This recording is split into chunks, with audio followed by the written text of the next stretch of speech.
A beautiful shot of Ascension St. Vincent Field, the campus at Marian University. Along with Zach Graves, I'm Scott McCauley, and the teams take to the field. They're led by their coaches, both of them right now in their third seasons overall for Andrew Road and Indiana Wesleyan. He is 24-5 in his career there. This, again, his third season. His Wildcats ranked number 5 in the top 25. And for Ted Karras, his second stint with Marian, overall 67-28. His 9th season, his squad 19th in the country. They are 2-1. And Marian will get the ball first as Josh Clifton, a junior from Bradley, Illinois, is set to kick it away. And the Wildcats and the Knights square off for the 7th time in program's history. Vaden at the 6. 20. He'll be stood up there, but is able to spin free and then decleated right at the 25-yard line, and that's where we'll see the offense. What a hit. Yeah, it was, and that is a tone-setter type of play, especially when you're the kickoff team and you don't have an opportunity to set the tone offensively.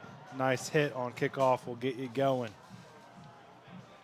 Tristan Polk is the 5th-year senior from Floyd Central High School, number 8, 57% completion percentage. Again, just 161 yards per game through the air, but Marian, 236 yards on the ground. That's 10th best in the country, and it's highlighted by number 27, and that is Keagan Belle. He's had 2 weeks off, missing the game 2 weeks ago due to a calf injury, and he'll touch it first.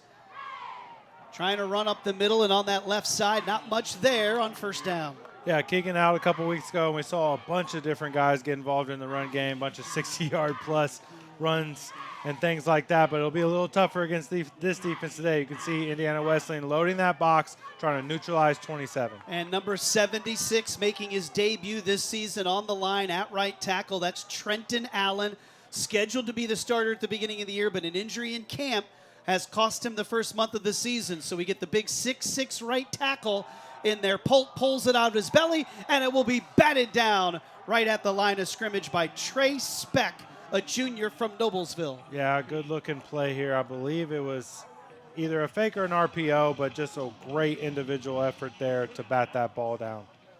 3rd down and 10 for Marian. There is Polk, there is LaBelle, 2 seniors. They are the main cog, and stopping the run game will be key number 1 today for this Indiana Wesleyan defense. Already in a 3rd down and long situation, obviously not where Marian wants to be. Polk is going to put it up. He's going to go beyond the sticks, triple coverage, and Reichert had his hands on it, and in coverage with a fistful of jersey was Davion Turner, but the corner knocks the ball away and makes the play, and it's a 3-and-out for Marian. Well, they know where he's going. Roughly, I haven't done the numbers, but about 80% of the time on 3rd down, it's going towards Reichert. And double coverage didn't matter. Tristan's still trying to fit it in there. It's a good ball. ball. It almost was completed. Look at this effort. Hand on the ball, just couldn't grab onto it. Really good throw. That is one that Reichert thinks he should have. He pounded the turf afterwards as he climbs that ladder. Here is Dean Mason, an outstanding punter for Marian, driving the Wildcats all the way back to the 20, and it'll be a 6-yard short return by Leo Morrow. And now we get our first look at this Indiana Wesleyan offense. Arjun Lothe, a junior quarterback from Indian Creek High School, transfer from Hanover College, first year as the full-time starter, 54% completion percentage. He's 2nd in the country, throwing for 1,200 yards through the first 4 games of the year. 10 scores, 3 interceptions for number 1. And he'll have Cameron Morrison, the running back, in the backfield with him. He moves his tight end, Simon Vincent, from left to right. High snap into the belly, pull it out, and an accurate throw to his favorite target, and Isaac Smith is into Marian territory. Yeah, it looks like a run, RPO, just getting rid of it, and you're going to see a lot of number 2 today. And a really fun matchup if you like trench play. You got number 53, or excuse me, you got a freshman battle in the middle, center freshman from Greenwood, Center Grove versus Ollie's Pollard from Carmel. A fight up the middle, and I know you wanted to give the one number. Peyton Hutchins had to change his jersey number Okay, for thank today. you. It did throw me off quite a bit. Yes, he Thank is you. wearing number 63 today because his regular 53 today because his regular jersey is torn. But it is a fun freshman versus freshman matchup. You don't see that a lot. 6 yards. There's Oh. a bad snap, and able to fall on it is the quarterback Lothe. So the 6 yards that they picked up on the first down run negated, or at least some of it. So this will bring up a 3rd down and 7. And you know I talk about third downs a lot, and right on cue, the freshman center snaps it right off his butt. A little loss there, but this is going to be a big deal today. Third down conversions. I talk about it all the time. Getting off the field, staying on the field is going to go a long way in this ballgame. It's been a struggle for the Marian defense. Opponents are converting 50% of third downs against this D. The favorite target at the top of the screen in the slot. He'll look the other way. Excellent ball, an accurate throw, and you've got a first down pass to Braxton Myers. Really nice. I mean, he just let him get open, hit him in stride, gets the first down, pressure throw. Really nice job by Lothe. That's the one thing about Lothe. He is accurate. He is not a threat to run. He will not use his legs. He is going to be a pocket passer. Yeah, he may roll out a little bit, but number one, prefers to stay in the pocket. But 60% career completion percentage. That was a dot. You've got a first down to the 25. Here's that play action, that RPO. You'll see a lot of that with the run game. And look at the pile push. Way too much push. All the way to the 18. That's way too much push, especially considering Marian's strength is their defensive line. And to have the O-line dominate you like that on that play, that can go a long way as well. Drew Pretty is a first-team All-League left tackle. Wade Melanson's a first-year starter at left guard, and you have the freshman at center. You've got Penhollow at right guard, and Phillips is the right tackle. Really nice play from Ozzie Pollard on this one. You got double pullers, so they're leaving you. You got a center who's blocking back on you. You're able to avoid that block and get a hand on the ball carrier before he gets the first down. Here's a 3rd and short, and he'll be hit right at the sticks. He'll get to the 15. They'll have mark him just shy. That's but razor thin. I do think he's shy. I agree. Rhodey is over there, the coach on the far sideline, to eyeball it, and they're going to say it's 4th down. And they go for 4th a lot, Scott. 9 of 17 coming into today on 4th down. And they will not even think about it. Now, he will bring Isaac Smith, the number 1 target at wide receiver, off the field. They'll give a big look formation. It's a big play early. Big play. 2 tight ends in on the right side. The running back is Aidan Ewing. He is their big physical back. Ewing will get it. I think he got it. Well, what a great shot by that drone. The defense is saying, no way. You see Cade Houseman. They're going to spot him shy of the 15. Wow. They did not say he got to the 15. He's short. And Marian That's massive. stops them. That is a massive stop confidence-wise for the Marian Knights. Wow. Big play. He did not get to the 15, and how about the drone footage? Yeah, I forgot. I was looking at the field. I forgot we had such a good look up here. That is a giant win for Clay Emmerich and the defense for Marian. Less than 5 minutes into this game after 10 straight drives last year, scoring a touchdown, Marian gets the stop. Ewing, a transfer from Ball State, is their big physical back. And Dixon got there first. What a play. Darian Dixon, the redshirt freshman on the D-line. So now Marian gets the ball for the 2nd time. Ooh. A little bit of room for LaBelle as he bounces out over the 25 and knocked out shy of the 35. Quick change. After a 4th down conversion, you come out and have a nice pop on first down. The way that hole opened up was a thing of beauty. LaBelle reads it great, makes a couple guys miss, and gets the Knights rolling here on the 2nd possession of the game. Keagan LaBelle, terrific running back, the senior from Mount Vernon High School, averages 118 yards a game. That's the 7th best in the country. Capitalize off a big moment that your defense got you the ball back. Got to put a good drive together here. 2 wide receivers at the top. LaBelle again. Beautiful. Really nice. Well, runs through the tackle attempt of Vince Solano.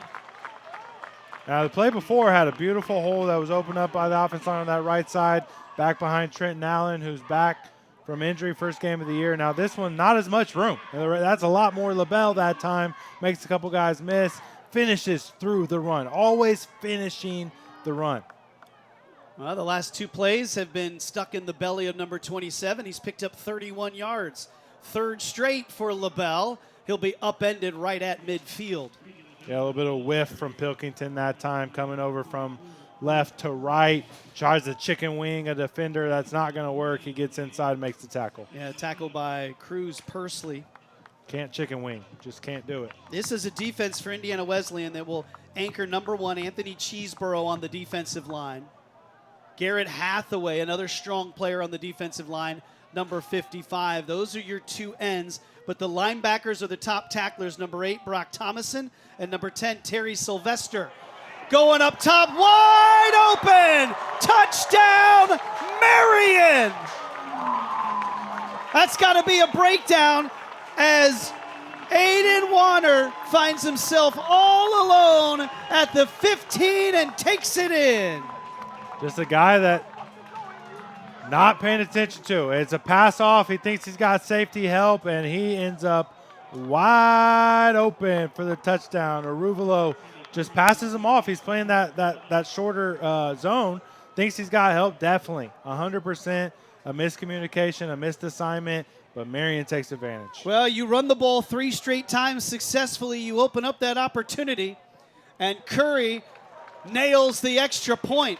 And after the defense gets the stop on 4th down, it's Marian that answers with 4 plays and a 49-yard touchdown pass. Look at how this opens up. And that's exactly what it was, Scott. The play action just has them all out of sorts. You run the ball, fake it, bang, hit a big shot. Solano had no chance. And Matt King, the offensive coordinator, one of those many coaches that had to deal with that loss last year, sit on it. And they get the great start, and there's the touchdown from Polk to Wanner. So the redshirt junior, a 4th-year man from South Adams High School, hauls in the 49-yard touchdown. How about that? How about that start from the Knights? So they have the lead. And just 3 good runs, just that fake, and that changes things up. To go 3 and out, have the other team all the way down the field, fail on 4th down, you immediately go back down the field and score a touchdown. Big striking difference from previous year. Ashton Vogel to send it away. Morrow, he's a good explosive runner, takes the kick back, and they'll stop him. Special teams were good last game for Marian. Yeah. That's a big stop. Leo Morrow is a dangerous return man. I mean, if you break it down into units, the kickoff unit for Marian is one of the strongest units on the team. And they have done a really good job all year. 8:46 to play here in the opening quarter. There's a look at that offensive line for the Wildcats. They lost their opener at home, and it was a top 5 matchup. They lost to number 2 Keiser in a really well-played game. They had a chance. Marian, they Indiana. had a chance at the end, and were not able to pull it off. And what a great matchup in week 1 to have Keiser, who has won the championship 2 years ago, to go to Wesleyan. What a tackle. Cade Houseman. He's so good at that in the open field. That is not an easy tackle. He's the top tackler on this Marian team, and he brings down the Wildcat in space. In space. Excellent. Ends up just a gain of 2. And that could have been a lot more. Another weak snap. Here's an out route. Boy, the ball is on that sideline, but it's going to be incomplete. The intended target was Blake Brumbaugh.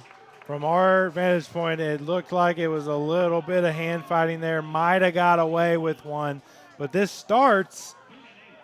Oh, he got a hand on the ball. That's a great play. Really nice job. It starts because of another low snap. You got a freshman at center. Mentioned it at the top of the broadcast. It was something to look out for. That's multiple low snaps. It throws off timing, throws off rhythm. Got to correct that if you're Indiana Wesleyan. That's Folke that gets his hand on that, wearing that number 0 over the middle, and that's going to be through the hands.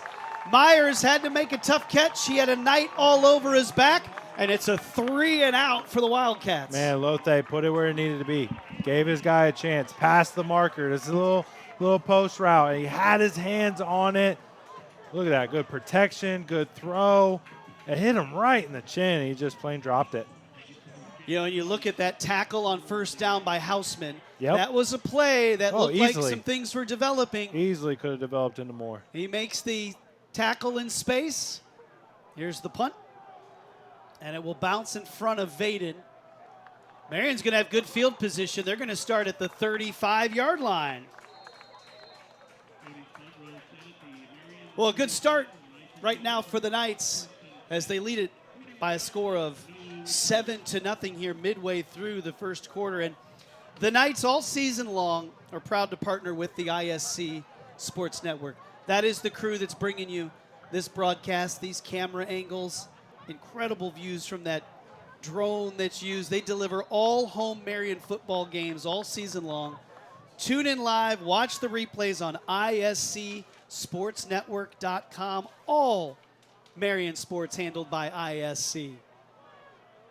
Not a lot there on first down trying to get to the corner, and Marian might have even lost a little bit on that initial run. Yeah, typically throughout this season so far, Marian has had a little bit more trouble running left compared to running through the middle and running right. And you see Dumas trying to get a reach, which he does, but because he had to shift his whole body and move his hips, he ends up closing the potential gap, trying to get Sheets reached, and then there's nowhere to go.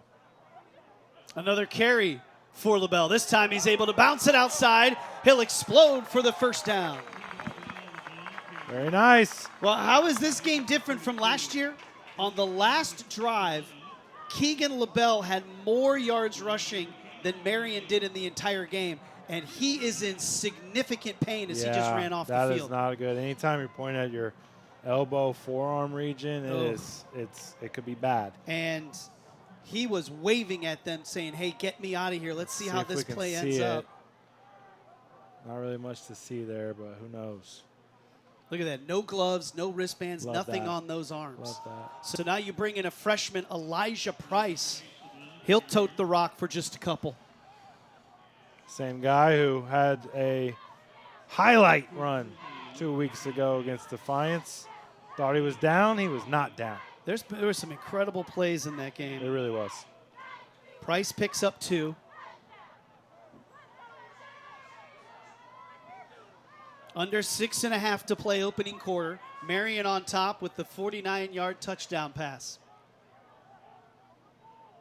Price makes a man miss, but whoa, he couldn't get around. Shoestring grab by Sept, shoots that edge, and he makes a heck of a play. You know, I mean, he's showing. That's the thing that I don't love is Polk sees him, doesn't adjust the play. The run is going right towards a free blitzer. You got to get out of that one. Too many men on the field. Marian will go up top, and the jump ball is incomplete. At least there should be a flag down there. It is at the 30. Just they could not get their substitutions off, so a free play for Marian. Nice awareness. Right after a play where you had an opportunity to adjust out, call an audible, you see something coming right where you're running the ball, and then don't, and then immediately follow it up with a savvy play. You got 12 guys caught on the field, and you draw the 5-yard penalty. Oh, that is incorrect. So not enough time to get off? There you go. Yeah, not enough time. They didn't give him enough time. See how Marian cut his mic when he tried to explain it? Here's why. Nope. But that is and that a is good flag pickup if that was what happened. And that is something that now has really become a very real thing with. It's in the rules. If the offense substitutes, the defense is within their right to substitute. They're like, come on, man, I'm 280 pounds. I got to sprint off this field here. You got to give me some help. And that's why no huddle can be so advantageous is that you stick with the same personnel and you try to formation-wise get them, outflanked. So now 3rd down and 12.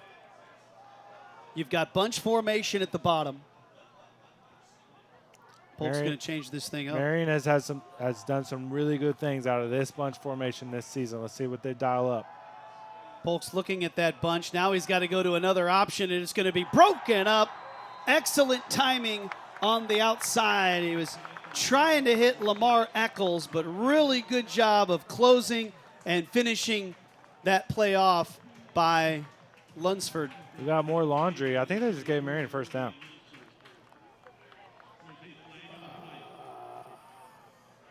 Maybe not. I just saw him point like it was a first down. I didn't catch the call. Here we go. Okay. Roughing the passer. Yeah. 15 yards. You know, I couldn't tell if that was late or not. I know that Let's check it out. it was a long time in the pocket before he throws. I mean, that's a long time.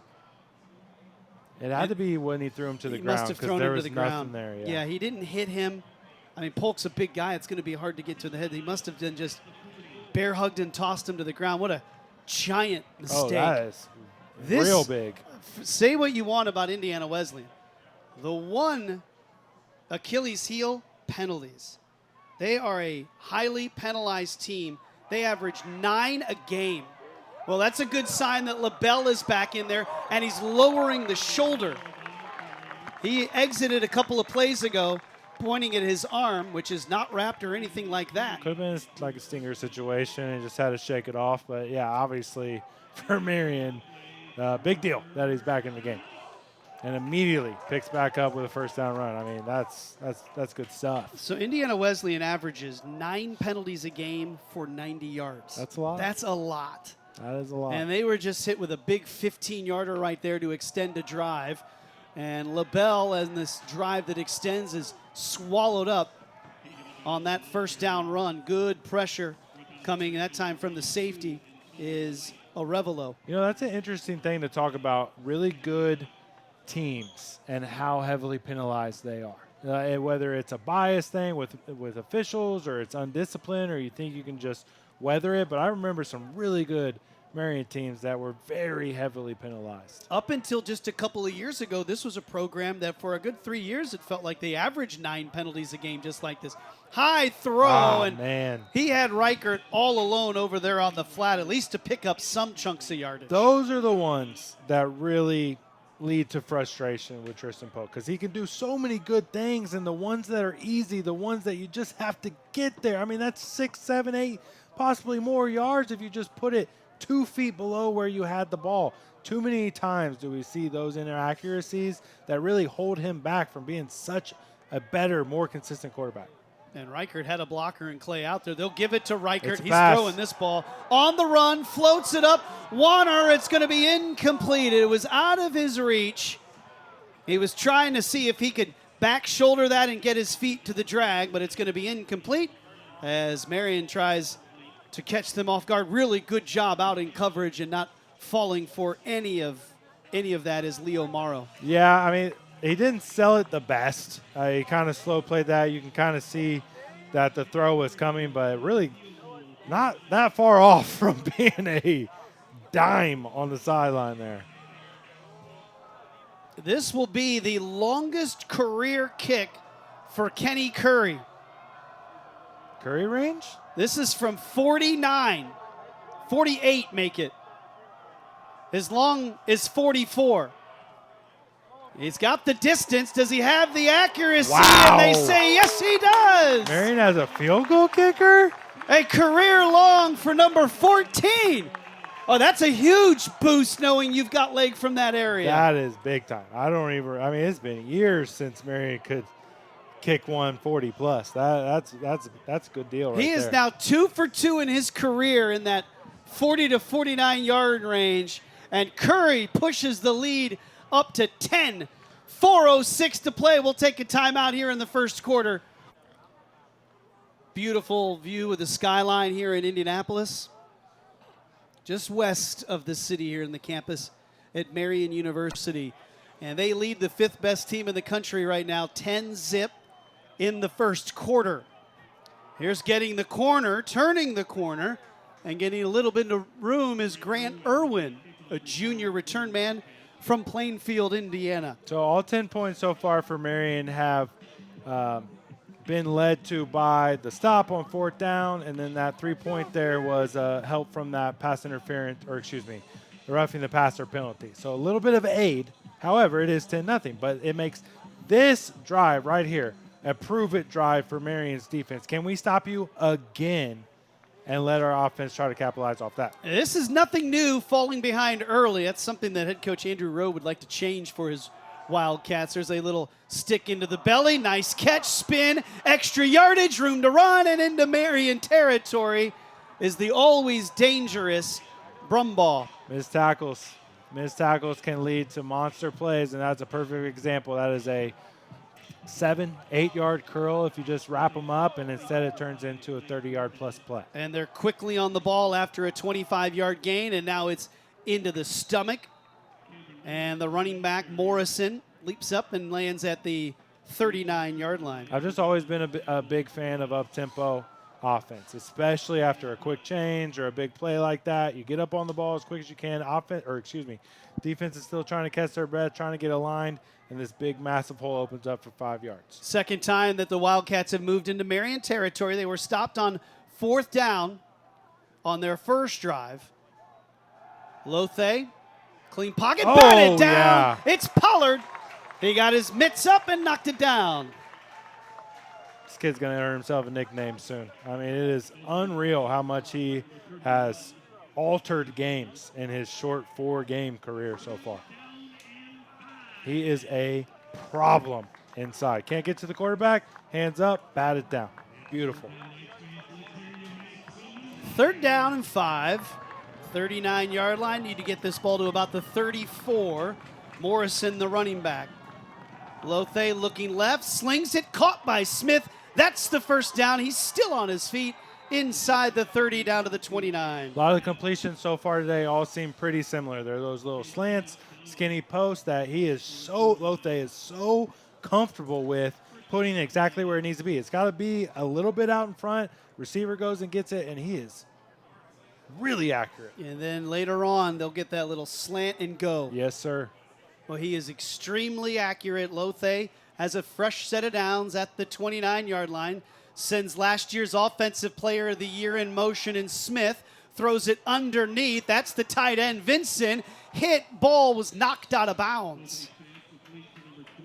Seemed like a little bit of a misassignment there for Marian. Houseman was a little bit behind where he needed to be, or possibly on the safety as well. It looked like 2 guys were on Isaac Smith, which is hard to blame them there. I mean, that guy is such a threat, but it opens up some space and another first down for Iowa. Yep. Fresh set. They're inside the red zone. Marian's allowed 9 touchdowns and 12 visitors' trips to the red zone. Morrison gets it, and he's swallowed up at the 15-yard line. Marian, if they can continue to not let those little inside runs go for 5 or 6 a pop and really make Indiana Wesleyan depend on their pass game, don't let them be two-dimensional. You have to close these off. That's a really nice job by the defense rallying to the ball carrier. Luke Schwartz, number 99, is in there. You saw 95, P.J. Huff, getting more and more run on that defensive line. No Mike Harris today in the D rotation. Sprint out to Brock Short, trying to get to the corner, and a good tackle from behind. It was. J.T. Downey prevents more from happening. Yeah, Isaiah Street lost contain almost immediately. He loves to get after the pass rusher. You can see him just come right inside. I mean, they didn't even have to seal him. And Downey now has to save them, and he does in the open field. That's a really nice job. 3rd down and 2, and they'll bring in Aidan Ewing, the 5'10", 205-pound back out of Yorktown. He's considered the heavy hammer. Their bigger back at 5'10", 205. I mean, you look at that Marian depth chart, 5'10's not bad. Yeah, no doubt. It's not bad. That's true. You know, that's coming from a guy, I'd take 5'10". Ewing. Oh, and he will drive ahead to the 5-yard line. Shows off that lower power. Yeah, and again, this is twice now that you get stood up, and then Iowa comes in. The thing I love, there's nothing I love more than seeing an offensive line push a pile, but too many examples of that, they're going to start thinking they're dominating you. And for Marian, they got to answer to that. Yeah, Cade Houseman, wrong place, as he was buried, the linebacker for Marian. So now you've got it 1st and goal at the 5, and you said, let's see who can answer this early deficit. And as the clock hits 0, the teams will head to the other side at Ascension St. Vincent Fast Field. and fun first quarter, Scotty. Marian on top after 1. 10-0. The offense started early with the 49-yard touchdown and then the career-long field goal. After 1, Marian is leading Indiana Wesleyan by a score of 10-0 on the ISC Sports Network. Marian football brought to you by AAA Roofing. When it rains, it pours. So trust the pros at AAA Roofing. That's who Marian calls. Special thanks to AAA Roofing for their support of Marian athletics. How about that view? The video board looks so good. Everything. I mean, it's just beautiful. 80 degrees Saturday A little afternoon. too warm for me. You said perfect weather earlier. You were A little warm for you? You weren't a little specific because for a lineman, that is So not it's- perfect weather. Yeah, I guess like. But that's okay. We We- always get forgotten about. So You know, I we get it. always joke about this. We're like, oh, it's perfect lineman weather. No No. one's like, oh, it's great skill player weather. Yeah, that's true. No, they're just, like it's too cold for the skill players. No. This is lineman weather. Exactly. Yeah. I mean, you can open up that window, get a little air in here. I just feel like it might be warmer. Where's that box fan? No doubt. Well, we came out, and then I think Marian immediately called Yep. a Wanted to timeout. see the look. Clay Emmerich decided to call a timeout. Let's talk about it. Marian on top, 10-0. Another opportunity now to. It is. That's the perfect way to put it. They had an opportunity earlier. They capitalized on 4th and short. Back in the red zone. You get another stop here. I mean, now you're in their head. Well- oh, we can't get that 1 yard. We can't get 5 yards to the end zone. That's a big deal. Well, Travis Palmer, the offensive coordinator, has been here, unfortunately. Indiana Wesleyan fell behind in their opener, a game they would lose to Keiser. Last week against Olivet, they were trailing 21-7. Yeah. They would win that game. The defense made winning plays to come out on top, 28-27. It's not a great way to go about winning games, but Right. this is not a team or an offense that's worried about this. And Not a stranger to it. Yeah. and you can see why they've got a quarterback that, although he's not mobile, in the fact that he doesn't want to be mobile, he wants to use his arm. We can see how accurate that arm is, especially on the in routes and those outs. 1st and goal at the 5. Indiana Wesleyan knocking on the door. Morrison. Good cut. He'll pick up a couple. A little bit of misdirection up front with the blocking scheme. Morrison able to find a little bit of room. You'll move him about the 3.5. No, Isaac Smith's been a little quiet today. A couple targets, but only 1 reception, I believe. He has He 2. does have 2. Okay. And on both of them, he's been slippery after the catch. Right. He is your single wide receiver. That's Smith in motion. They'll fake it to him. Morrison lowers the shoulder, extends for the goal line, and he didn't make it. Wow, I thought he got the ball over. It looked like it for a minute. Little misdirection, and then 24 stretched that arm out. Well, I like that look, too. Inside the goal line, you don't usually see a lot of fake jet sweep. Oh! I don't know, Scott. I think he's short. Boy, they came right at him, did Marian. They met him right at the point of He attack. did not get there. Wow. They tried that push. Oh, man, this is a big moment here. You know Indiana Wesleyan's going for it. Yeah, they didn't even think about it. They're going to bring in Wade Melanson. Try to go quick on 3rd down with the quarterback sneak. Didn't work. Let's check this out. Look at this. Boom. Stonewall. Oh, Woodall. baby. Oh, Woodall that is and good. Houseman. Woodall shot out of a cannon. That's good stuff right there. Woo, brick wall. We've got major size 2 running backs. And it's going to be Ewing, and he'll slide and wow. dance straight into the end zone. He hit a wall at first and just kept going.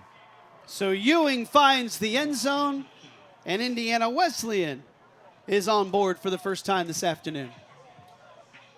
Stonewalled up front. I mean, except on the left side. What a block there. What a block by Curtains, I believe. Wow. Yeah, Curtains. The extra blocker in there as well was able to clear out some space. Really nice. Here's Clifton. Twice he's been named the Special Teams Player of the Week on the east side of the Mid-States. Great answer from Indiana Wesleyan. It sure was. Marian goes up by 10, and then it is Indiana Wesleyan.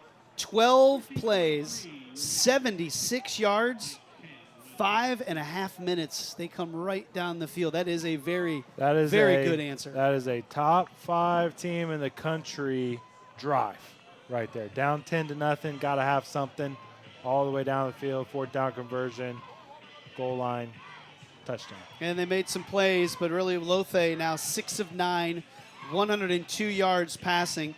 He's had 4 5 different receivers catch a pass.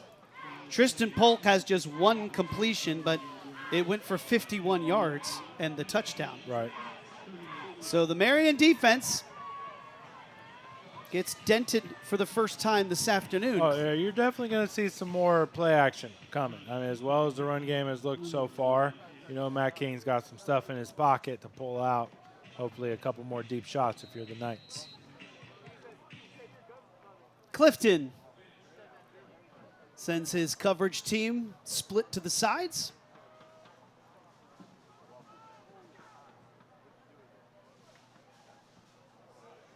Pooched it. That's Vaden. Tried to run across the field, and he was unable to do it. Nate Starks wrapped up Vaden. He never got across the 20. Yeah, he caught the ball so far away from any blocker that he's trying to make his way, you know, to where his blockers are, but could not avoid the tackle. Yeah, really good play by Starks. It was. And look, there's the Dan King, the offensive line go coach. Go north. It doesn't Talking to matter that you caught it at the, you know, near the sideline. Just And go now straight. he's talking to special teams coach Steve Tutsey. Good luck getting a word in there. Coach Tutsey's not going to hear it. You can see him hold his hand out. No doubt. Polk. Price is going to get a look here, and boy, makes one man miss. Really good job against Brad Allen to pick up a couple. Not the smoothest looking run there, but it worked. I mean, he was able to get a nice game. Looked like he was losing his, kind of looked like a baby giraffe, but it worked. Let's see if we can hide him back there a little bit Yeah. when they hand him the ball. I mean, listed at 5'7", but It's almost like he also couldn't decide where he's going. So he's like, wait, which way? Okay. he is explosive. He is. 5'7", 180. You fake it to him. And now here's Reichert. Tried this wide receiver screen earlier. That one not blocked up enough, but they really had they had Mason Cook out there trying to help out. Yeah, so you see, watch, you got your double puller. So it's a screen off of RPO, but there is just no fooling this defense on that action from those offensive linemen, and they're all over it, led by Pursley there, number 44. He just wasn't fooled, was able to get out there and make the tackle. 3rd and 6. And this is the spot where the Wildcats defense wants to be in, and Marian wants to avoid this 3rd and medium. Polk's got a man open. That's LaBelle. Turns, picks up the first down, and then a late flag comes in from deep in the secondary, and they're going to call this on Marian. They're going to say pass interference. It didn't need it because LaBelle's wide open. I think Reichert had his hand, like it almost is like a designed downfield running back play. Offense, Yeah. number 7. Half the So distance he's to blocking goal, too early. replay He's third. engaged, and that's why there's no one near LaBelle. So instead of having this ball around the 33, you're going to go half the distance. You see just how much space, and it's because Reichert was blocking, knowing where the ball is going, called for the pass interference, which is essentially a holding in this case. That's a bad break for the Knights. Had some momentum, got the first down. Now back to all the way up, 3rd and a mile. So now the line of scrimmage is the 11. I need to get out to the 29 from here. Free play. And the Let pocket it go. closes on Polk. Let it go. He's going to plant. He's going to get hit and dragged down. He took a shot. Ball comes out. And I think this is going to be Indiana Wesleyan ball. Well, the problem is it's a free play, Tristan. You got to throw it. It doesn't even matter if it's going to get picked. You just got to get rid of it. Boy, I tell you what, he took a shot. He did. Look, Brock Thomason, number 8, really gets a big shot here at the end. I think that's what knocked the ball out. Oh, he lost his footing. That's Watch why. 8 come up. Boom. He was going to throw it on that second effort, but lost his footing. So didn't get rid of it and then pays for it with that shot. You know, you get Trenton Allen now having to dive out there to try and get that fumble in that ball, which he did end up with it. Well, that's where those plays where the offensive staff is like, oh, no. Yes. Like, you just get rid of it. Yeah, you don't you- want to see your quarterback take a shot like You that. don't want him, and you don't want your lineman having to dive on the field. Right. So now 3rd down and 13, a little more manageable. Polk pocket, and it will collapse on him. And the defense will get to him. Well, we talked about that earlier. You just can't get yourself in third and long situations. You see back-to-back plays there where they know it's pass, and that pass rush is coming, and they get home twice. One didn't matter, but this one is a sack, and they'll punt it away. Hathaway and White, they combine. Watch 55 and 92 get in here. It's only a four-man rush, but knowing that it's third down, 7 guys drop back, nowhere to go with the ball, pass rush gets home. Well, the mistakes made on offense and the penalties stall out this drive. Exactly. So Mason will punt from his own end zone, looking for a big one. Skies it high. This will be great field position. Morrow takes it. He's gone. He's got some room at the 35. Mason will knock him out at the 20. A 30-yard return by Leo Morrow. Well, it was interesting that what Morrow was doing there as he came up to where the ball was. He's got both hands pointing out, almost as if he's telling everybody to get away from it. So as the pursuit comes on punt, you're like, okay, he's not going to catch this. All of a sudden he fields it and fires off straight, avoids every would-be tackler except the punter who comes in and lays a hit. Knocking on the door. And again, a team that has had to come from behind a couple of times early on in this season. Now an opportunity to take their first lead of the afternoon. Vincent in motion. They'll throw it over here to Smith and see if he can create. And a good job fighting through any type of blocks and bringing them down. Woodall and Faust combine on the tackle. I really like the look of that play as you motion out the tight end, Vincent, and he just never turns around and gets set. He just continues right into his block, and you throw a short wide receiver screen, essentially. I like the look of that. Morrison gets to the 10-yard line, so he'll have a first down. First down, goal to go for the Wildcats. And it looks like having to come off the field right now will be Schwartz, and you'll bring Breezy Stevens in on that Marian defensive line. Exchanging punches right now, these two teams. Offensively and defensively, just going back and forth. Really fun game so far. And early on, the special teams edge would go to Marian. I agree.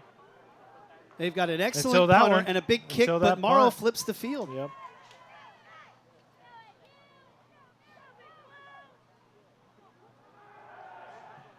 Sidearm, Vincent, head of steam, and he'll be down at the 2-yard line.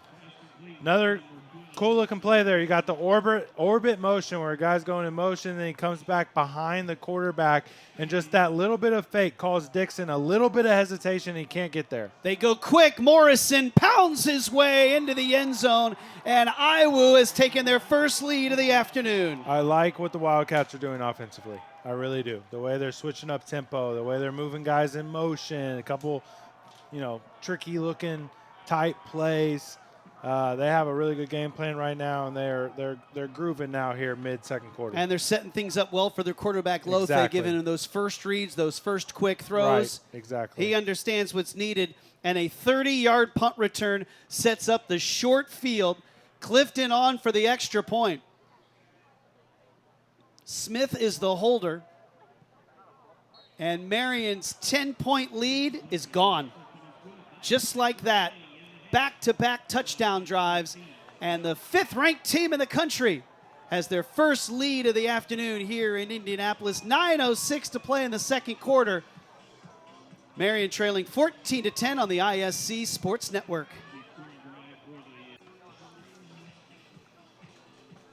Now this kick brought to you by Pepsi. Grab a Pepsi, add some friends, and get in the game. Pepsi, proud partner of Marian University Athletics. It was 10-0 Marian, but now, thanks to a good punt return in a short field, Indiana Wesleyan has back-to-back touchdown drives, and they lead it 14-10. 9:06 to play in the second quarter. Clifton, a little knuckleball that will be squirting free. Protect the ball.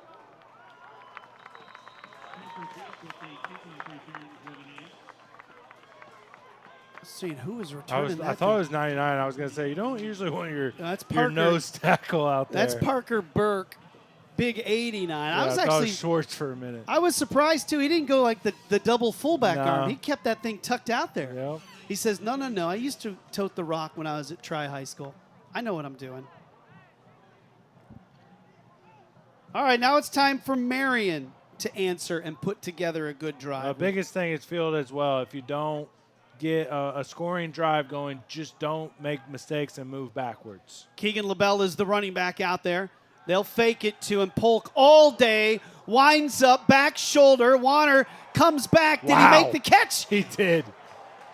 I mean, that's the same thing as earlier. This time he's actually covered, and he still makes a play. It's just a play action.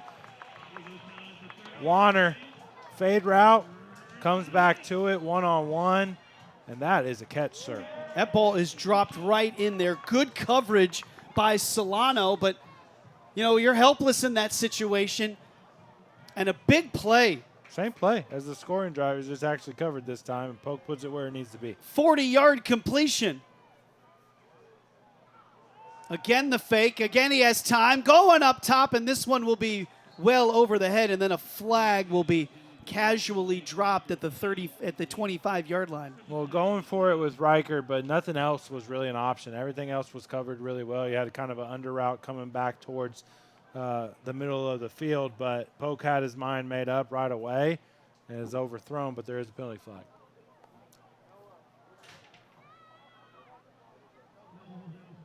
Yep.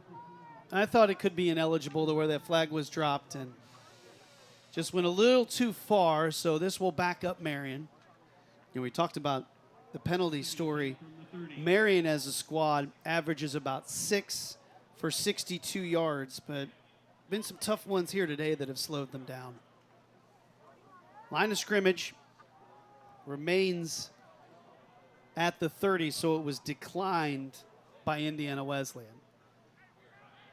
Pilkington in motion. Double and now we've got false start. movement, yeah. Two guys jump. Back-to-back penalties. Well, it's as if he took the 5-yarder.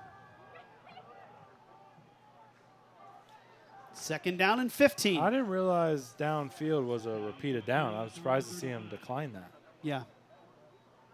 Because now you'd be looking at second and 20. Interesting. Line of scrimmage is 35. First lead of the afternoon for the Wildcats. See how Marian answers. They've got a 40-yard pass play to set them up in this position. And LaBelle, look at that little hop step, trying to fight for the 30. They'll say he got to about the 32. Initially some good push up front for Marian, but it ended up turning into a stalemate. And LaBelle does a good job just trying to find something. But now 3rd and long again. Marian trying to catch Indiana Wesleyan off guard, and now we got something going on down there. Lots of whistles. Marian was trying to get Indiana Wesleyan not to substitute. Tried it earlier as well. A little bit of gamesmanship going on down there, Scotty. And then they'll go ahead and take their timeout. They've Sure. been pretty good on 3rd downs the last 2 games. They struggled in week 0 against UIndy. But overall, coming to this game, 50%. Let's see if they can get their 2nd and 6 attempts. Polk drops back, a little bit of pressure. He's going to go up top, one-on-one. It's going to be batted away. What a play. He was looking for Coverstone out there, but what a ball to be knocked away and batted down by Lunsford. Second time he's made a play today. One-on-one. The timing from Clay to come back to it, like, you know, try to catch it, was very delayed. Like, I'm stunned. Lunsford, that is a heck of a play. Barely had his eyes on it by the time he tapped it away. Really nice. Really good coverage out on Coverstone, the speedy. So now this one will be from just inside of 50 for Curry. He already has a career long today of 48. Left. This one has the leg, but he pulls it. So he's no good from 49. That's the only other side of missing a long one is now I was 1 first down away from being at midfield. Well, they gave Curry a run out there. You can see he has the leg. Disappointing drive for sure. Gave himself a chance, but couldn't quite put points on the board. All right, one thing Marian has not been able to do yet. They have 18 sacks, number 1 in the country. They have not yet to get any pressure on the quarterback. Now, look, he's getting rid of the ball. Fast. Yeah, it's how do you mix this up? What can Clay Emmerich do? They're going to try and stun out there. And Lothe a little behind a rare inaccurate throw to his tight end Vincent. And it's one he 100% wants back. It's one he'll be frustrated in film watching it because that thing was going to go for a lot. Quickly they get up to the line of scrimmage. This also limits the rotation Marian can do on that defensive line. Arjun Lothe moves a man in motion. Running back. Morrison finds the seam, explodes across the 45, out to midfield, runs through the tackle of Downey, down the far sideline, and he's pushed out of bounds. Is that Pollard that chased him all the way down there, the defensive lineman? A poor angle from Carrington and then a poor effort from Downey, and now you're relying on your defensive tackle to make a tackle 40 yards down the field. That is not good from the secondary and tackling the ball carrier. Look at that run. I mean, that is just beautiful. That is a 48-yard run. That was blocked up as well as any run that you'll see. Perfect tight view of that. And it results in a big run. And Pollard chases them down. Smith on the nifty little inside pitch.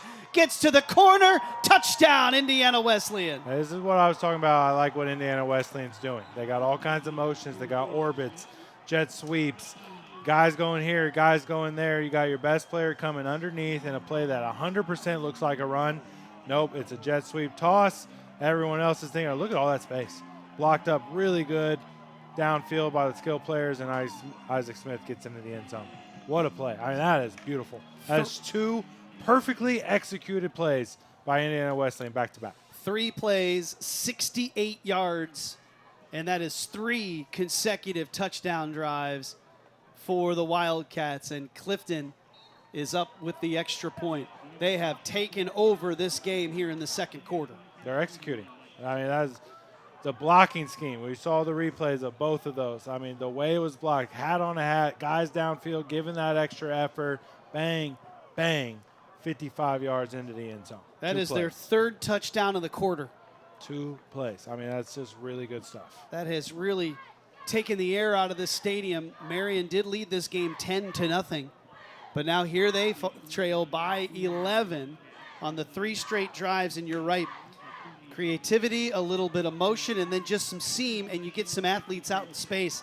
Smith last year was the Offensive Player of the Year on the east side of things, 86 catches, nearly 1,200 yards receiving and 14 touchdowns, and they're trying to get him the ball in a variety of ways today. I mean, that was great right there. I mean, that's the design of it. I mean, football doesn't have to be too complicated. Some people like to make it more complicated than it needs to be, but sometimes when you do, as long as you execute the things that are complicated, like all the motions and things they do, it can just lead to total chaos and confusion on the other side of the ball and result in touchdowns like you're seeing. Vaden and Price back deep. Let's see if Marian can get a good return. Put themselves in position, and then it's going to be time for this offense that now has to play from behind. 21-10 is a lot different than 14-10 for this offense. Price, good kick by Clifton, picks it up at the 6, 20. Out across the 30. There's a good return. Good return. Very good return. So they'll now take over at the 32. 6:45 to play. Well, I think one of the keys today would have been the fast start and force Marian to come from behind for Indiana Wesleyan. Well, it was the Knights that got off to that fast start at 10-zip, but now they have flipped things here in the second quarter, and now you're going to put Marian in a position where they want to run LaBelle. Right. They want to get that run game and control that tempo, but they also realize now, hey, we're down by 2 scores. Well, we kind of mentioned at the top of the broadcast making the other team stay one-dimensional versus the thing that you don't actually like to do. Play action, dump it off. Uran, and that will be no gain at all. It hit Uran, his first catch of the season, but then immediately driven right out of bounds. It goes into what Indiana Wesleyan wants Marian to do, right? It's like if they know that they're just dropping back and passing and they can't lean on their best player, then they're in the advantageous position. That's a senior safety making that play, Devin Avarevalo, and he just sort of like waved his hands to the side when he was talking to his teams. It was as if he knew that was coming. Here's LaBelle trying to get to the corner. Nice. And he'll be dumped out. That's enough. But that's the difference right there. I mean, we talked about it, 1 of 6. A lot of those thirds down have been 3rd and 7, 3rd and 8, 3rd and 15, 3rd and 12. Like, they want to be in this 3rd and 5 to 6 range. Preferably better than that as well, but at least it's a little something. It's a big one again. Got to get off the field. There's still over 5 minutes left in this first half, and Indiana Wesleyan is rolling. You cannot let them hang up another 7 on this board before half. Clay in the slot, the favorite target. Reichert's at the bottom of the screen. Polk will look at the top. LaBelle has to make a man miss. My goodness. And lowers the shoulder to get to the sticks. Nails. I mean, that's nails right there. He's on the sideline. You got a guy closing in. It's going to be another off the field. We got a punt. I don't think so. What a great move by LaBelle. Then lowers his shoulders after he gets past the first down. This guy finishes, runs. There's not one guy can rarely bring him down. 12 yards on 3rd down. Just the second conversion of the day for Marian. Fresh set of downs. Reverse. They're going to fake the reverse. Polk's going to wind up. There's so many white jerseys down there. And it's going to hit the turf. Incomplete. There's so many. There was too many down there. For all of that action, I thought maybe there'd be a little more blue down there. Right, exactly. It's like they knew it was coming. Marian has not shown this on film. I mean, for them to be that disciplined, you see right there, I mean, linebackers are calling it out, backing up. It's a Hail Mary. It essentially was, yeah. It hit the turf. Now, we do have a Wildcat down, so we'll hope that he's all right. Wind knocked out of him the way he landed, but yeah. We'll take a timeout. 5:03 to play. Well, that's a good sign that the injured Wildcat's able to walk off under his own and saw him moving both arms. That's Leo Morrow, a sophomore from Fishers, Indiana. Went to Fishers High School. He's already had a critical 30-yard punt return in this game to help set up a touchdown. He was down the turf for a while, but able to walk off under his own power. So that's someone in the secondary that comes out. 2nd down and 10. LaBelle squirts out across the 45 and then eventually gets to about the 47-yard line. You can see on that one, I like taking the shot on 1st down, even though it was a lot of, tricky looking play and it resulted in nothing. But you can start to see Indiana Wesleyan, the more Marian's able to run the football, and this is why it's so important to be able to still run the football, those safeties starting to creep up. And Matt King is aware of that. He's tried to take some shots. They've hit on a couple, but that is going to continue to be a theme. As they start to bring more and more guys up, then you throw it over their head. Another jump. Yep. Too many of those 5-yard penalties. You know, you're talking about this pass game. You're not seeing many one-on-one opportunities for Reichert. No, that's why Wanner has been open on 2 of those, because they are laser focused on 7. They are not going to let Reichert beat them today. That is very clear here in this first half. And Reichert, what a career he's having, closing in on a top 10 in receptions in Marian. Well, another mistake, and it's been the penalties that have started to add up for Marian and not Indiana Wesleyan. And only 1 target for Coverstone. I've talked about before how he can really be an X factor for this team. They have to scheme more ways to get him the ball. He's in that slot. Polk won't look his way. He'll bounce free. There he is. Has to set his feet, and he'll be brought down. Not quitting on it was Devin Avarevalo. The safety comes up to make the presence, hangs with it, and makes the play. 4 or 5 yards doesn't sound like a lot, Scott, but there's a perfect example on this drive. A 3rd and 6, get a conversion. 3rd and 11, sacked. I mean, that has happened so many times so far here in this first half that Marian has got to try to continue to put themselves in shorter 3rd down situations. Well, now Marian needs to make a play here in the special teams and on defense, as Indiana Wesleyan has scored on 3 consecutive drives. Punt takes a good coverage. Oh, you could hear that one. Man. Woo. Grant Irwin lets it bounce, and Marian timed it up. Listen to this. Pop. Love it. I think you're just standing there and thinking, well, don't fumble. Right. I'm going to take a hit. Just hold on to it. All right, now time for Indiana Wesleyan, who, by the way, will get the opening kick of the second half. You know, a big hit and pads popping, the only sound better than that is a crisp iron. It really is. Hitting the ball flush. That's the only one. Crisp iron. Yeah, what'd you think I said? I wasn't sure. And because at first I thought, I think he's making a golf analogy, but I've seen his game. Is there there's no I've grass gotten better, between. dude. We haven't played in like a year. I know. I've gotten a lot I've better. heard your stories. I've gotten a lot better. I know. I've heard your stories. I like it. Big drive into the half here. Plenty of time for Indiana Wesleyan to do what they want to do, and for Marian, you cannot let them get more points Yeah, because you don't get the ball back at half. That's right. Indiana Wesleyan is thinking, let's put this game away to close out the first half and start the second half. Big play by Downey there. That was, if he's the last guy to fence, even though he didn't truly make the tackle, that long enough to hold him up allowed Marian to come in because that one would have been a big one. Well, guess who's gaining some confidence? The sophomore, Cameron Morrison. You know loves playing here. He's a Ben Davis product. A UIndy transfer and a Ben Davis product at running back, Cameron Morrison. He's got the big run right now of 49 yards. Long throw out in the flat, Brumbaugh. Look at him in space. 40 and eventually dumped down shy of the 35. Well, they're outflanked, and it was blocked up so well. I mean, Reese Walker kind of saw it coming, but he just has a guy right in his face blocking him well enough that he can't get to the ball carrier, and then making some moves, Brumbaugh, to avoid more would-be tacklers, and ends up with a big play. And that's the 2-minute warning.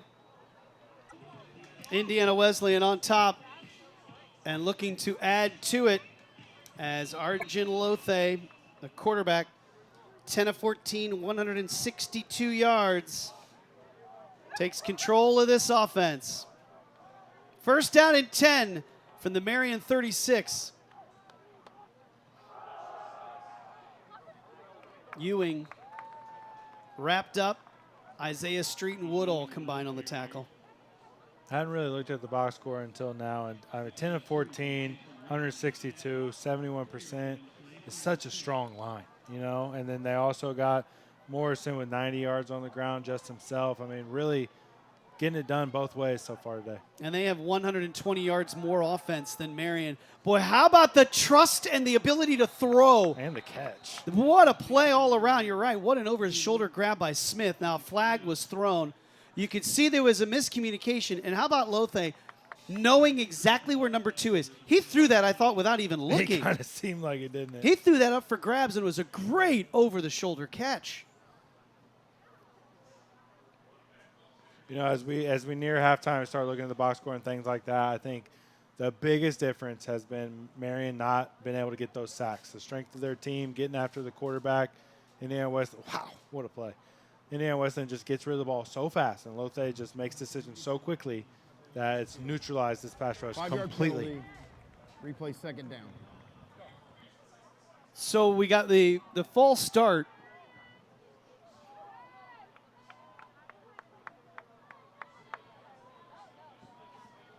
So instead of the play, it will be at the 37. That's right. Okay, there we go. Second down and 11. Clock running with that offensive penalty, approaching 70 seconds to play. Lothe wants to put it up. Deep drop, sets up the screen, and Pollard almost had the pick. He's just always in the right spot. It's remarkable. Ozzie Pollard, 31, reads it. He just Look at him. sniffs it out right away. I mean, before Lothe even gets to his full drop, Ozzie already diagnoses it and almost, I mean, really close. It hit him a little late, too. He's like, oh, man, I should have had Yeah, that. it's like, wait a second. The ball typically does not hit my hands. Right. I touched the You football. look at him at first, he's like, adjusting, and he's like, oh, no, Yeah, oh, no. He's like, oh, man, what a play. Wait a minute. I had a chance at a pick. That's exactly what it was. Third down and 11. Let's see what Lothe and the offense have. His favorite target is at the bottom of the screen, number 2. Instead, it's the handoff. Interesting play call. Good hit at the 35. Timeout. So Marian will use that timeout, and it'll bring up 4th down and 10. Look at that move. I mean, Whew, this guy's going to be special. All right, they will line up on 4th and 10. Will Indiana Wesleyan? Okay. I don't think Lothe has any punts. I don't think there's any quick kicks out there, but we know they are aggressive. Will they actually throw it to the sticks, or will it be a catch below the sticks and then see if your wide receiver makes a play?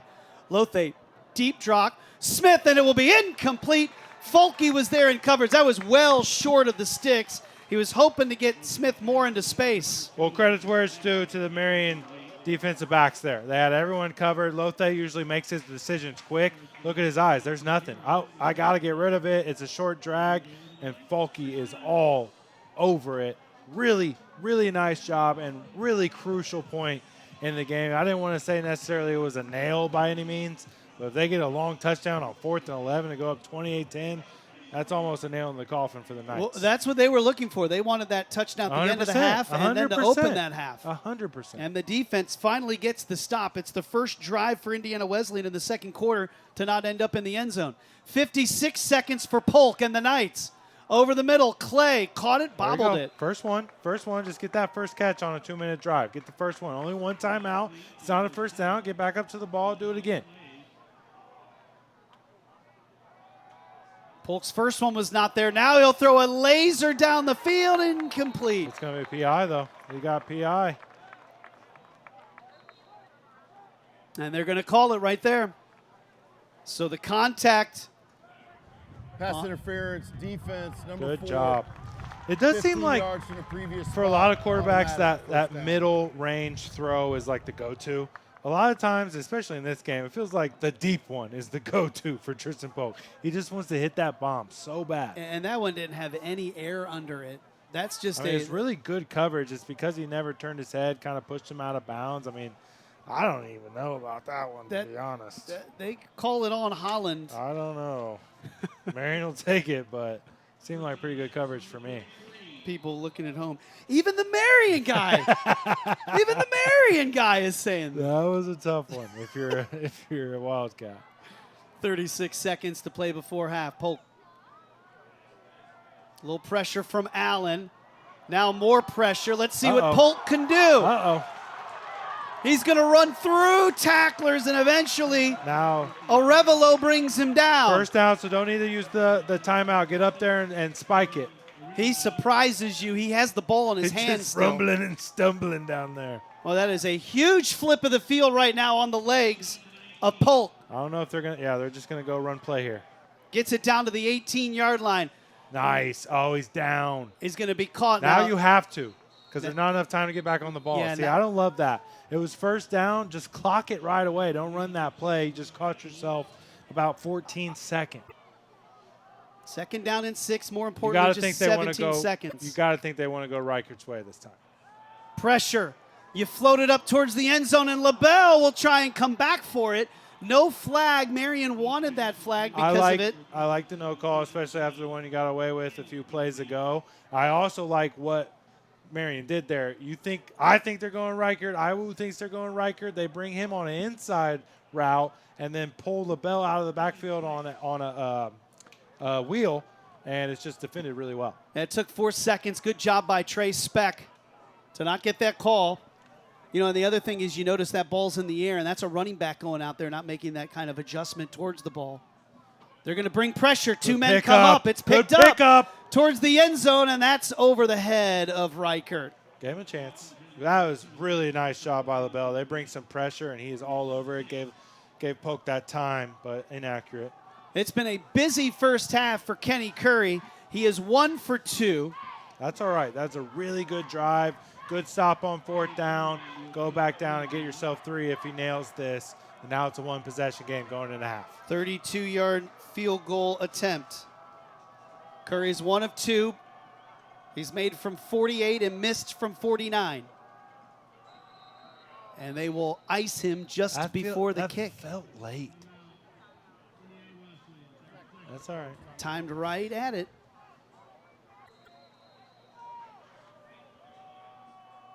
They'll make Curry do it again.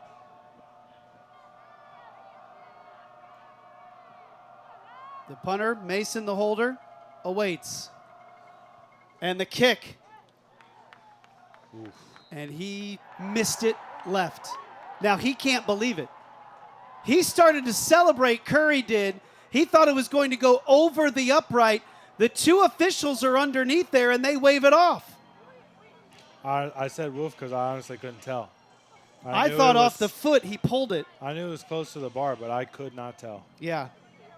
If you kick it, it just has to go over the top of the bars. The bars extend up into infinity. But they're saying it was. Can't see the really good look. So close from that angle. And the officials stand right underneath each one and look up. Ooh. Curry is in disbelief. Disbelief. You don't see that often, but it does happen. And now Indiana Wesleyan takes the knee, and instead of it being an 8-point game, what Marian thought was a good kick is ruled a miss, and it's an 11-point deficit facing the Knights. 3 touchdowns in the second quarter for Indiana Wesleyan. Marian won the first quarter 10-zip, and then it's been the Wildcats the rest of the way here in Indianapolis. And number 5 has the lead on the ISC Sports Network. So Taylor, the opponent, 2 Saturdays from now. But we have 30 minutes to decide who wins this matchup. Can Marian snap a 4-game losing streak to the Wildcats, or will IOU continue that dominance?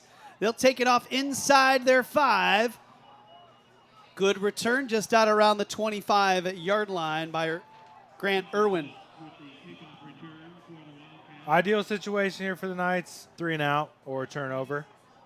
If that doesn't happen, it's okay. Just don't let them get the points. I mean, yeah, a field goal wouldn't be the end of the world. Still a 2-possession game, but a 7-point drive here, I think, would really hurt the Knights in more ways than one. And that's what Indiana Wesleyan has probably just talked about at halftime. They said, hey, let's script this second half drive. Let's treat this like our first drive of the game, which they went the length of the field but were stopped on 4th down. They had 3 second quarter touchdowns. Here's Morrison. And that D-line doing what they were able to do for the most part in that first half. Good start for the Knights. Yeah, I mean, we mentioned a little bit how much Indiana Wesleyan had in the run game with the 100-plus yards, and a lot of that was missed assignments, missed tackles, and things. Like when they try to run up in the middle, Marian has to be able to stop them, and so far today they have been for the most part. They'll swing it out to Morrison, trying to get to the corner, which he's able to do. Now a flag comes in, and then he's dropped by Logan Carrington. Body slam. That's something you saw at WWE last week, right? We did. Yeah. We did. We were at WrestlePalooza. Man. He did. Picked him up, dropped him. That's the way Lesnar treated Cena. This is twice now that this play. Oh, look at that. Oh, yeah. Oh. That's good stuff. And you'll see the flag. Yeah, that's good stuff. He'll wipe away the run. Football, baby. Well, that's twice now on that exact play, that outside toss run, where they're just dialing it up to number 4's side, because Isaiah Street just completely disregards contain. He's just going right inside, and then it leads to a big run, but the penalty brings it back. Well, nothing there. So now you'll bring up 3rd down and long. This is exactly where Marian defense wants them. 3rd and 20, right? I mean, good job here early on to stop the run on this. Interesting play call from the Wildcats. You just don't see them just kind of just straight up and hand it off to someone to run right up there. Yeah. No, up into the line of scrimmage like mean. that. I know what you mean. I agree. We haven't seen that yet. Unless that was a read to, you take that handoff and you just keep it in the quarterback's hands. Yeah, almost surrender. Smith in motion. And Lothe slings it out. It's going to be juggled and caught. That's going to be good enough for the first down into the chest of Braxton Myers, and he held on. Oh, that's a bummer if you're a Knight. It was really close to being broken up. It was really close to being dropped, and it ends up being a long 3rd down conversion. Wyatt almost got his hand on it. So you get the first down out to the 40. Wow. And it's the same type of looking route. It either not quite a dig, but not quite a post. It's kind of just a skinny inside route is what I would call it. Find the gap. Right. Find the mismatch. Find that soft spot. And it works for them. It really works for them. That was a gain of 22. No gain on first down. All alone is Arjun Lothe. Quarterback drops back. Little bit of pressure. Smith makes a man miss. That was Downey. And then Woodall has to trip him up at the 40-yard line. They get number 2 in space. Yeah. And he's hard to bring down. Yeah, they're really attacking the middle of the field now. It definitely seems like an adjustment they made at half. We're going to really attack that linebacker crew in Carrington and Woodall. That's a couple of 22-yard pass plays. Morrison takes this one, and he shoots up the middle. And Downey then holds on to him before Carrington finishes it. Yeah, so 3 times now they've done that exact run, and Marian's been able to stonewall it. But then after a couple long receptions, now it opens back up. Tell you what, in a little bit of tempo, some of those Marian defensive linemen struggled to get off the field on that possession as they made the swap. Huff and Pollard come off. And the ball's out. And it's a fight for it. It's still loose as it squirts. I couldn't tell. I think Indiana got it back. Now you're just wrestling for it. Right. That is dual possession right there. And they're going to say Marian's football. Wow. Huge. They still won't let go of it. Huge turn of events here because. And it's Folky. Wildcats were rolling there. They were rolling there, and that is a first turnover of the game. Marian has to take advantage of this, obviously. Schwartz got his hand on that, loses his helmet in the process. And then Folky, you see as he came in there, ripped it out. Isaac Smith tries to get on top of it and pull that out of him. But Folky, iron grip on that football. Brock Short has it squirt free, and you're right. The Wildcats were moving, and Marian gets the turnover. Desperately needed the turnover. Desperately needed. And a huge opportunity. So now they have the ball at the 27-yard line. LaBelle hit, stood up. Allen in there to make the play. Or Garrett Hathaway. A defensive line. Yeah, Dumas trying to get his guy reached, just couldn't quite get there. Couldn't tell if it was Allen. I thought it was, number 59. It might have been White as well. Just couldn't get him reached. Yeah, you saw Allen in there, Hathaway in there. It's a good defensive line. Cheeseborough's been relatively quiet, number 1, but we know he can get after the quarterback. 14 career sacks for number 1. Polk 2nd down and 9. This time he'll keep it himself. There you go, Scott. You called that. He'll turn the corner, and he's able to pick up some yardage and give it 3rd down and manageable. I don't think we had seen any design runs. The one long one was a scramble. A couple other little, scrambles, but that was a design run all the way. And then Polk was just talking to our official, Jason Ferguson, after the play. First opportunity in the second half with this kind of 3rd down. These 3rd and mid-range ones are where they want to be. Just 2 of 9 on 3rd down in the first half were the Knights. A team coming in offensively, better than 50% on the season on 3rd down. Just 2 of 9. They need 4 to keep this drive alive. Pressure over the middle. It's going to be caught. That's first down. And Uran is at the sticks. Now, one official has marked him short. He called it, this official and then on the near side said that's good. That's the right call. He did the way he went down. It kind of collapsed a little bit, but the ball was beyond the marker. Big play there on 3rd down. So that's what I'm talking about, man. Those short ones are so much easier to convert. Number 81 who makes that catch is the only member of the team who was on the roster when Marian last beat. Just a spot route right over the middle, wide open. That was in the 20 COVID spring season when Marian last won. Lost his footing. Yeah, that is hard to believe. That is hard to believe for Uran, who's such a big dude, man, 6'4". Yeah, he didn't play. He was just on the roster. I remember that game. That was when that spring started in the freezing cold February temperatures. Mm-hmm. Man, it feels like a long time ago. 2nd down and 10. Polk quickly puts it up. And look at all this room out here.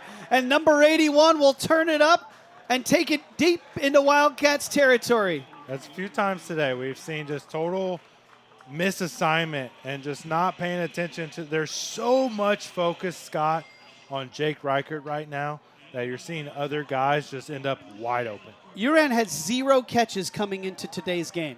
He has 3 of them. Yeah. I say it all the time. Take what the defense gives you. Guy wide open, hit him. That one went for 24. First down and 10. Wildcats showing some blitz. They'll bring 2 up. LaBelle made the one-man miss and then is able to get inside the 35. That was filthy. Filthy to make a guy miss. And that guy's unblocked. And he comes through totally untouched, and he ends up touching earth the way LaBelle made a miss. Look at this move. Oof. That's their top tackler, Brock Thomason. Oh, man. What a move. Second down and 5. Polk plants, throws it. What a grab by Reichert. Outstanding. I mean, reached in, tried to get that foot down, out. but he couldn't get one toe inbounds. Well, and now this one, a little more credit for Polk. Obviously, throwing on the run, going to your left. Very difficult throw. But almost every time he's targeted Reichert, it's been off target. That was another ball that was too high. I know Reichert catches everything, but he is not Superman. And Reichert limps off before this 3rd and 5 and again, play. This is a very tough throw to make. Yeah, but yeah, he he's did clearly all he out. could. But it was inaccurate. No Reichert on the field for this 3rd and 5. Palmer and Vaden are the wide receivers. You hand it off to LaBelle. Now, Gotta go. that's a call that tells me you're going for it on 4th down. 100%. Yeah, 100% right in this area here. Down 11 points. They're not kicking this football. And he had a chance. He almost popped through. Really nice tackle there. That was that leading tackler, correct, Thomason? Marian, good job there. Marian's perfect this season on 4th down. They're 5 of 5. This is around the part of the field where back in the first quarter, Marian stuffed Indiana Wesleyan's 4th down attempt. Look at all these bodies on the line for the Wildcats. Polk. Oh, this is taking a long time to develop. Can Polk make something happen? Directing traffic. Oh!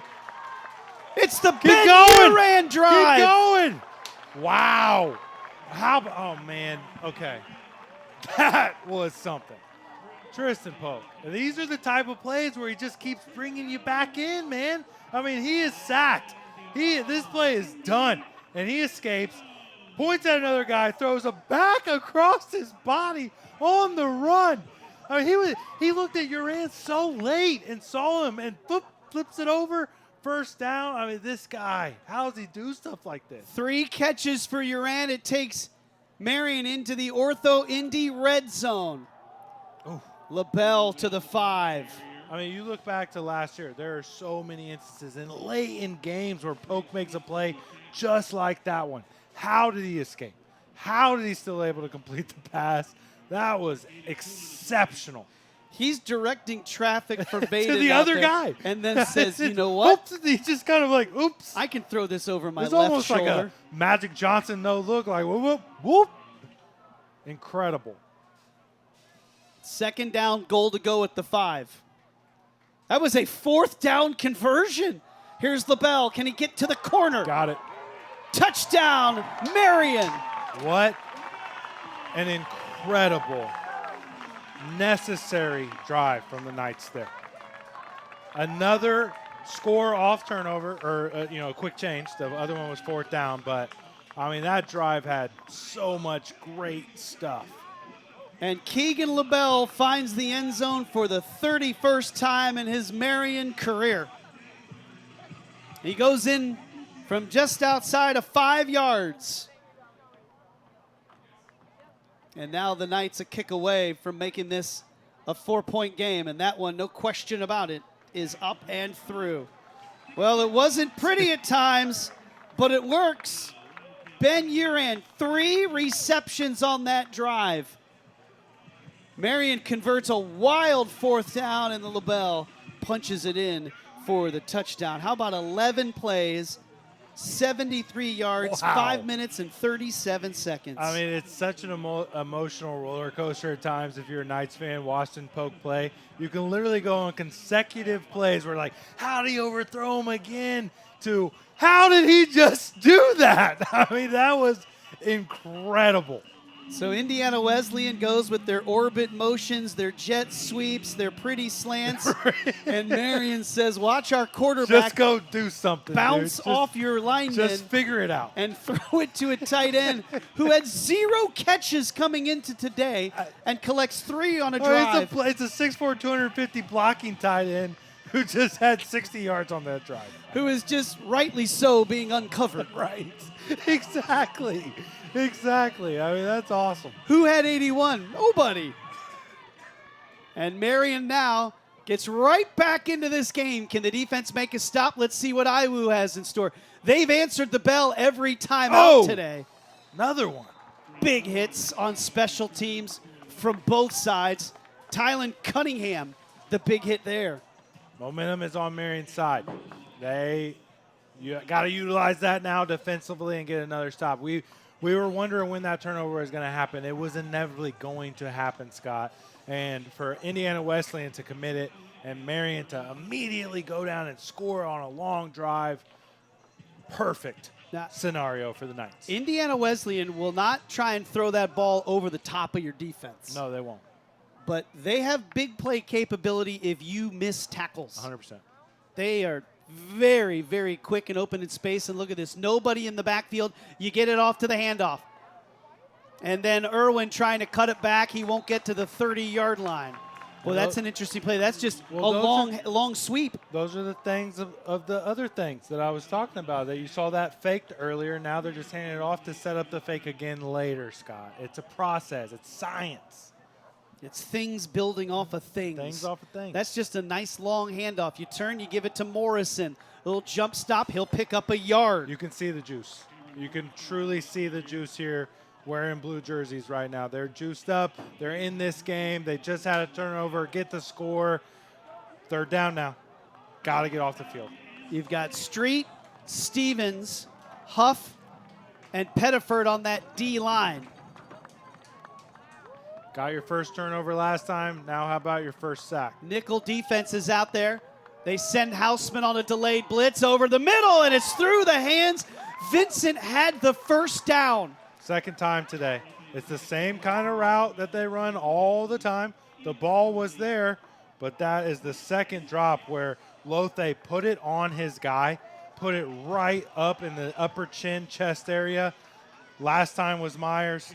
This time was a drop from Vincent. That is a really pretty throw by Lothe. It's the same stuff. I mean, they know what he likes. He is super comfortable in that. But when his guys drop the ball, that's when it doesn't go right, obviously. Marian has to burn a timeout. I don't think they had enough men on the field. Not ideal. Very disappointing. Very disappointing. Especially what we just talked about. All these juiced up guys. You got all the momentum and then have to take a timeout. That's not ideal. Well, one man that I do see out there in the Marian huddle right now is number 17, Lucas Hines. The redshirt senior from Seymour was suspended for the first half of today's game. He's the backup middle linebacker, but more so he's important on special teams. There's Steve Tutsi, the special team coach, beside himself having to call that, he was timeout. Really upset with Tylen Cunningham, who made a good play just a little bit ago with the tackle. But he is in trouble on the sideline. Must have been his mistake. And so now you get Hines back in. He was suspended for targeting from the game 2 weeks ago, the last Marian game, but he's now out there. Man, burn a timeout in the second half of a game. You're trailing by 4 points.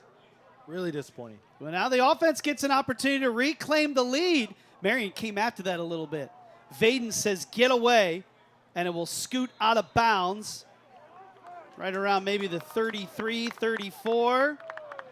And they'll say the 35-yard line. And that's where Marian will take over with 5:03 to play. Okay, you just had an 11-play drive, and now the game is in the hands of the offense. We talked about they would need some scores in this second half to win this thing. They've got one under their belt. About exact same spot where you just scored on the previous drive as well. So don't need to change anything. Just go right back to it.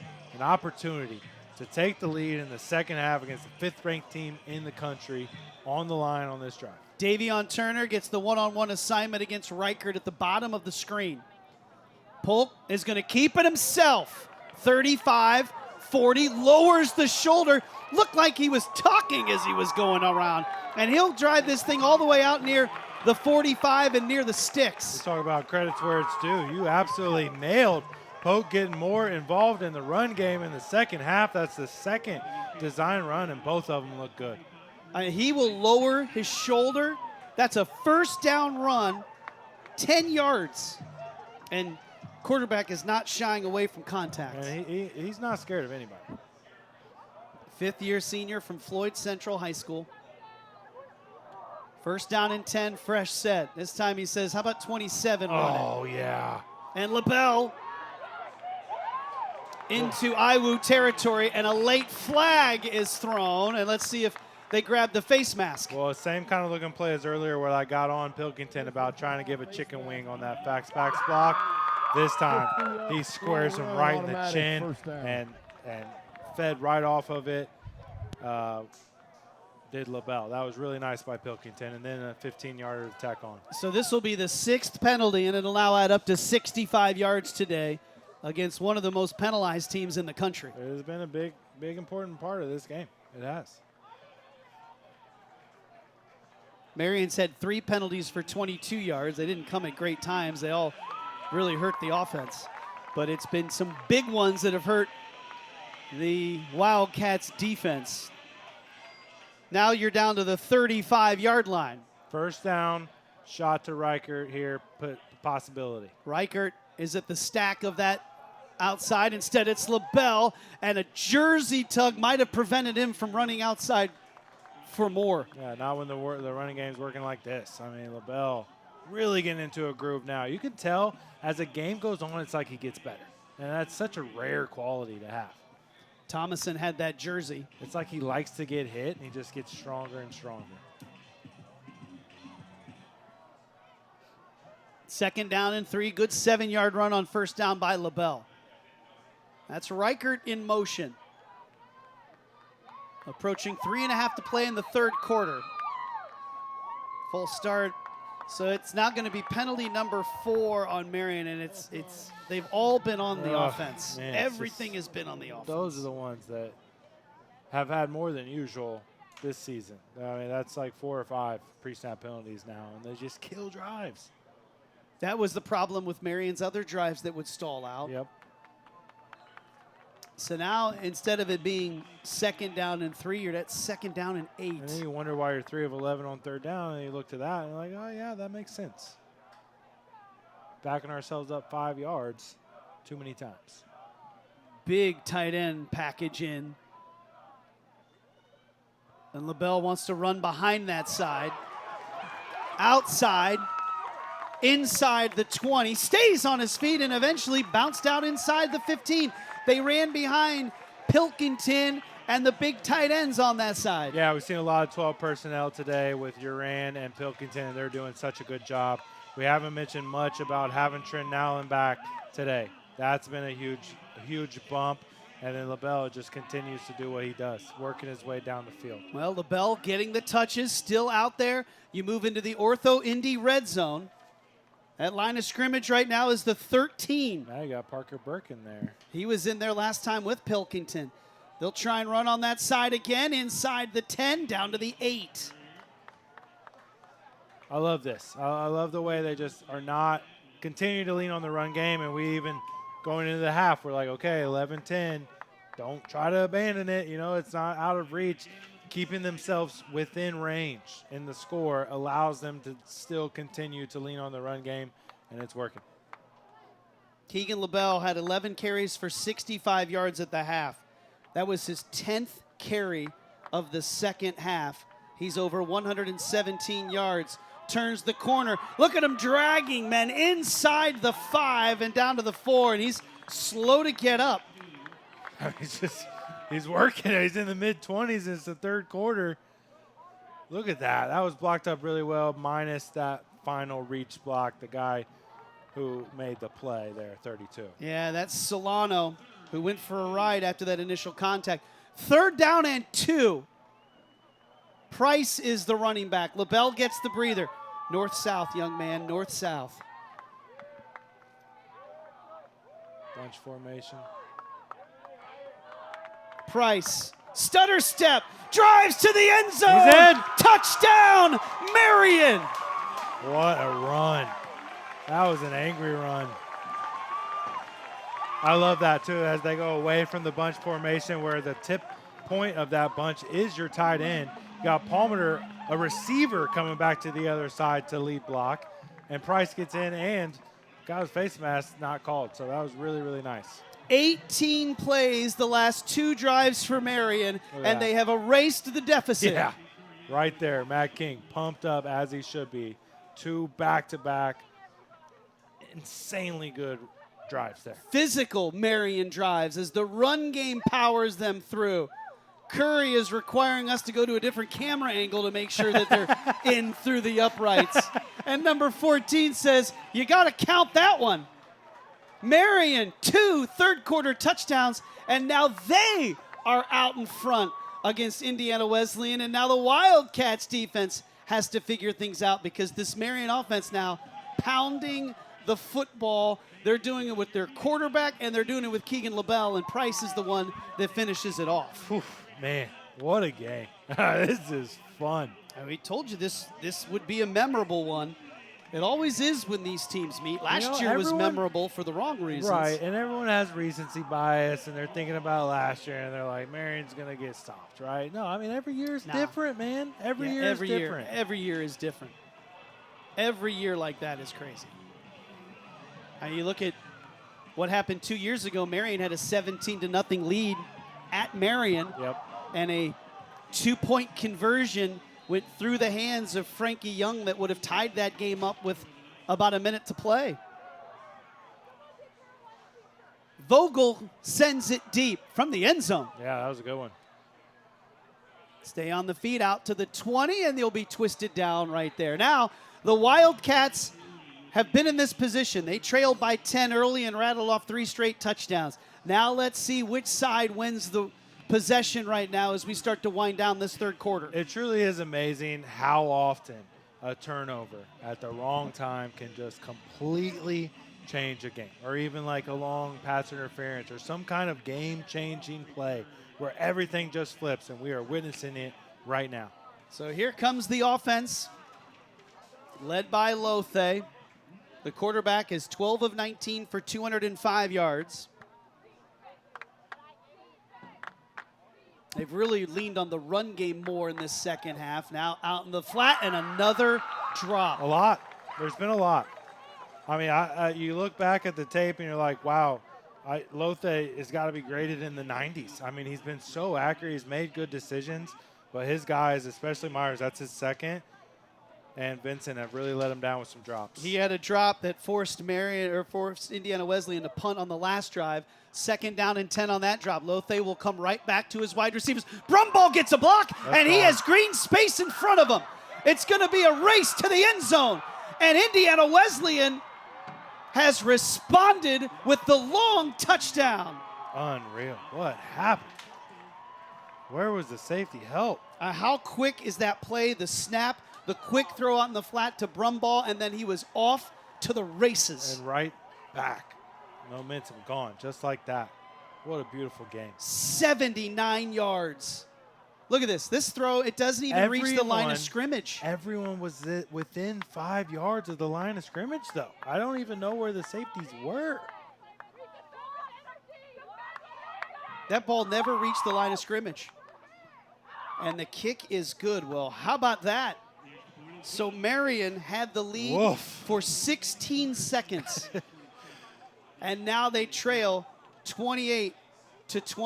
We'll take a timeout. 64 seconds to play in the third quarter, and IWU answers just like that. And they're back out in front by 4 on the ISC Sports Network. Well, this place has gotten quiet in a hurry. Clifton for Indiana Wesleyan kicks it off.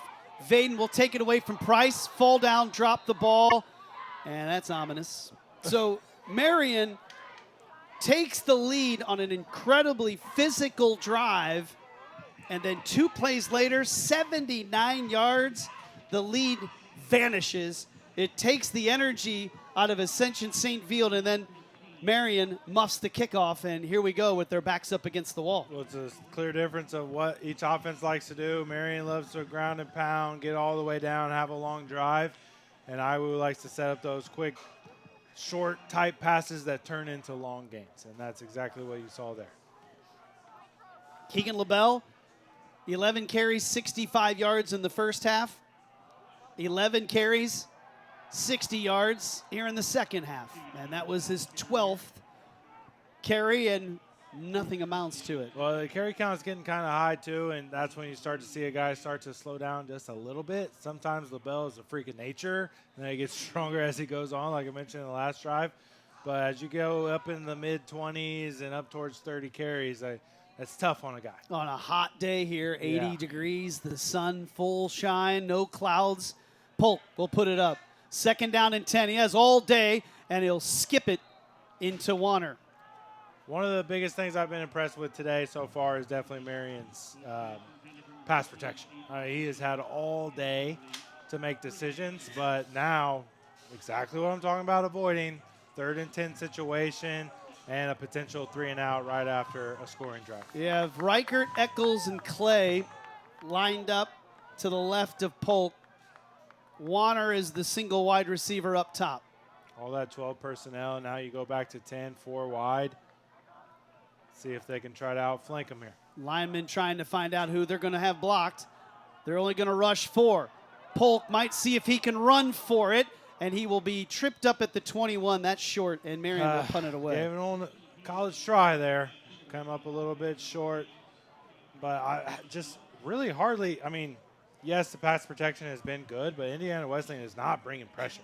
They're not bringing blitzers. They're just rushing with 4 and defending with 7 and see if they can succeed. And so far they have. Well, let's see if Marian can flip the field with Mason, the punter. 15 minutes to play in this one. What a game. What a game.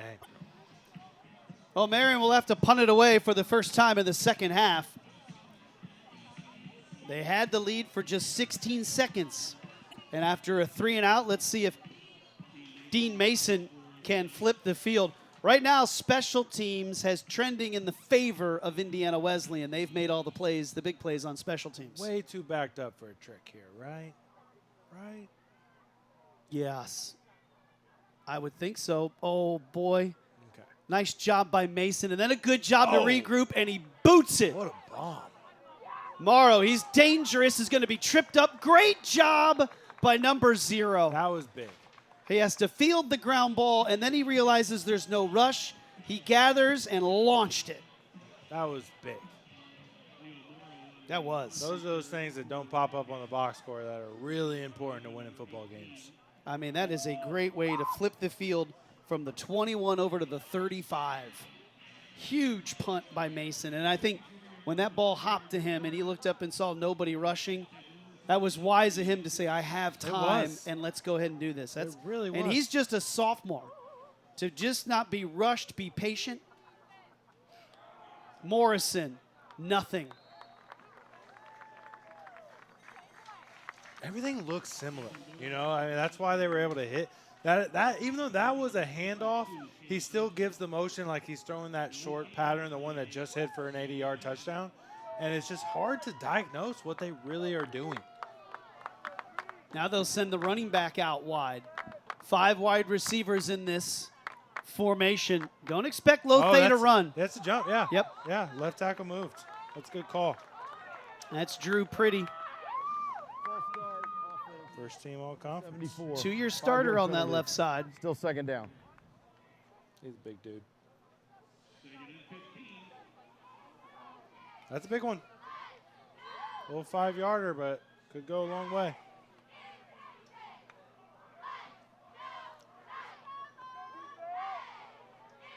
Seventh penalty of the game. Lothe underneath. It's Smith. What a route. Dude, it's the same route every time. He ran straight at. They're getting them right. They're getting them open. That is a great. He ran right at Reese Walker, who all he could do was just wait to see which way he moves. Just shifts to that inside. That was the target the entire way. They didn't even think about it. Repetition is the mother of skill, and they just continue to throw the same looking play Same looking throw for Lothe every time. Here's 3rd down and 9.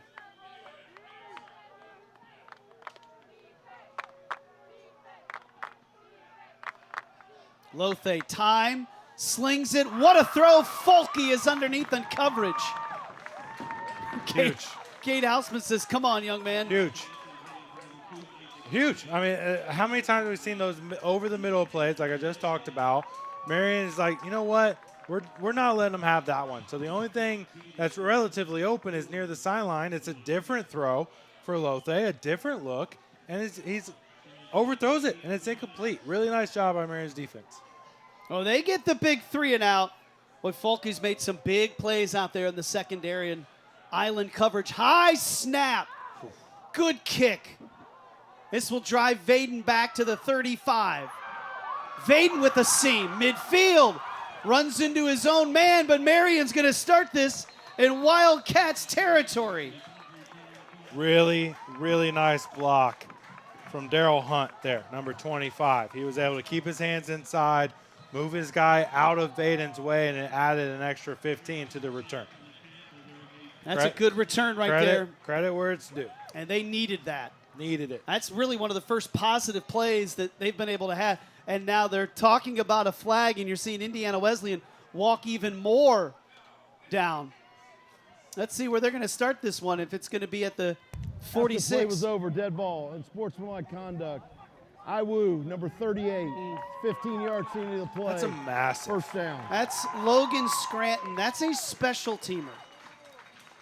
I mean, if Marian goes on to win this game and upsets Indiana Wesleyan, they have no one to blame but themselves. That is the third 15-yarder that they've had today.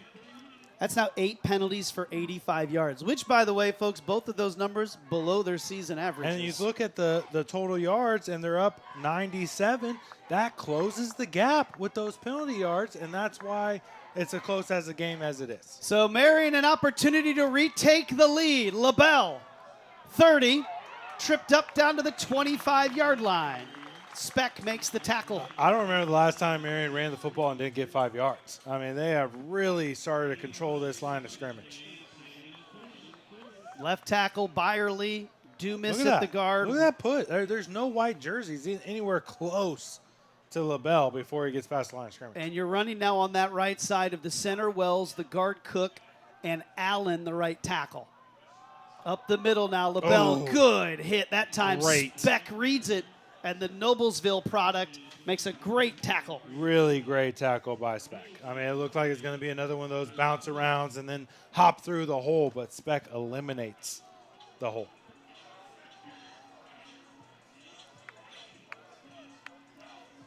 Third down and 4. Big one here. There's 2 wide receivers out in this formation. What a game. That's Reichert and then Wanner right behind him. Pilkington in motion. Polk's going to give it to LaBelle. He'll be stood up right at the sticks. Second effort, I think he got it. And if they didn't, they're going to go poke push. They've got him right at the stick. He didn't have to get to the 21 for the first down. He's short, but poke push coming. Well, he's right on it. And I think Indiana Wesleyan knows the push is coming. Oh, He is right at this. This is an inch. Well, there is no Polk push. It's just seeing if Polk can drive. He'll lower his shoulder. He's not going to get there, but LaBelle pushed him. I think LaBelle is the one that got him there. Because I agree. He was short, and then LaBelle gave him just enough. And the sticks, he does not have to get to the 21 for the first down.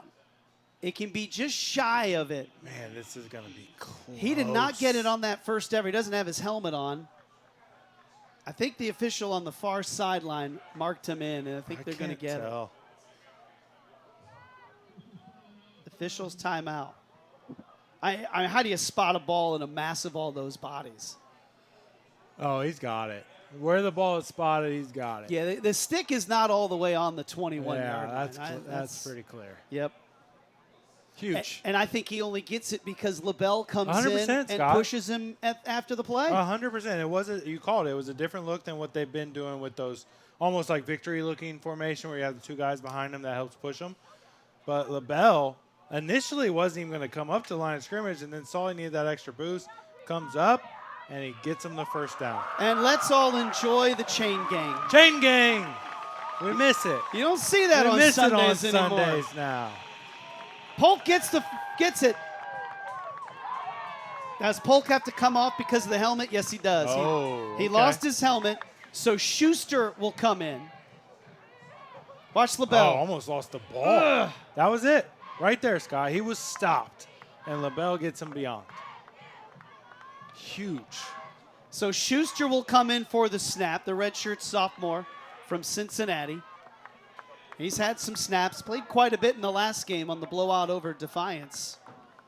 I love you come in and they'll stick you right in a shotgun. Think he's going to turn to his left? LaBelle plants in a really good pursuit to then bring him down. That's the only good thing work. I know he's going to do is hand it off to Keagan. And right there, number 92, Antonio White. He's a Pike High School product, makes the tackle for the Wildcats. Gain of 1. 27 carries now for Keagan LaBelle. I mean, his career high is 40. That was last year against St. Francis when he went for 290 yards I in guess I the chose to forget that. regular season finale. Well, it was also about 35 degrees. Polk throws it up, and it looked like he might have even been hit when he threw that ball. Double man. coverage on Vaden, the intended target. And that quickly, after a 4th down conversion, all of a sudden it's 3rd and 10. It happened so fast. No, I thought he got hit or the ball got hit. That was not it. That was a clean look and a throw. All right. You got to feel – it can't be forced to him, obviously. But Jake Rockert has 1 catch for 0 yards today. It's a big 3rd down. You need your guy. You got to think he wants to lean that way. 1 catch, 0 yards. You see Reichert is at the top of your screen.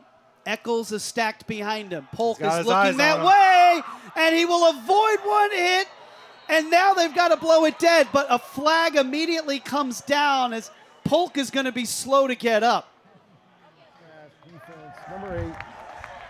15 Wow. yards from the How many previous times spot. are the Knights going to get bailed out on a Half the 15-yarder? distance from the Garrett previous spot. Hathaway, Automatic. and that's a tough break, Yeah, it's to right? come back out again. Yes. I yes. mean, it's let's see. Did he? Unless he grabs the face mask. Yes, he Oh, did. yeah, clear Okay, as there day. you go. Ripped the helmet Then off. I thought maybe it was his hand that got the back of the helmet. he Yeah. ripped that thing right off. Yeah, not a tough break. That is a 15-yarder, and that's why. And he gets to stay in because and that's of the why. face mask. That's right, and that Okay. explains why Polk is slow to get up because the mouthpiece scraped against his face. Another 15-yarder here. Oh, yeah, you could see Hathaway clearly leaning on that thing. Wow. First down, goal to go.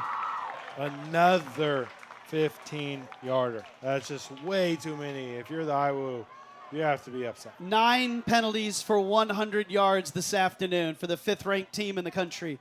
First down, goal to go. Running to the short side is LaBelle down to the 6. They're going to say he got to the 7, a gain of 3. Man, this is exciting. I haven't been on my feet this much in a long time. This is good. This is good stuff right here. What a game we've had. We've seen a lot today. We've seen a lot. 7th meeting between these two schools. You can feel it, too. You can just feel the tension between these two teams. You know, they recruit the same kids. Right. Both coaches were talking to the Marian recruits that are here today. Second down, goal to go from the 6. LaBelle following Pilkington. Looked like he got tripped up. I think he did, and if so, Garrett Hathaway. No, that was Brad Allen. Number 59 shot the gap, stuck his foot out, and he tripped him up. It looked like LaBelle was ready to follow Pilkington. Yeah, you nailed it. Definitely 2 plays here, right? They're at the 5-yard line. It's 3rd and goal, down by 4, mid-4th quarter.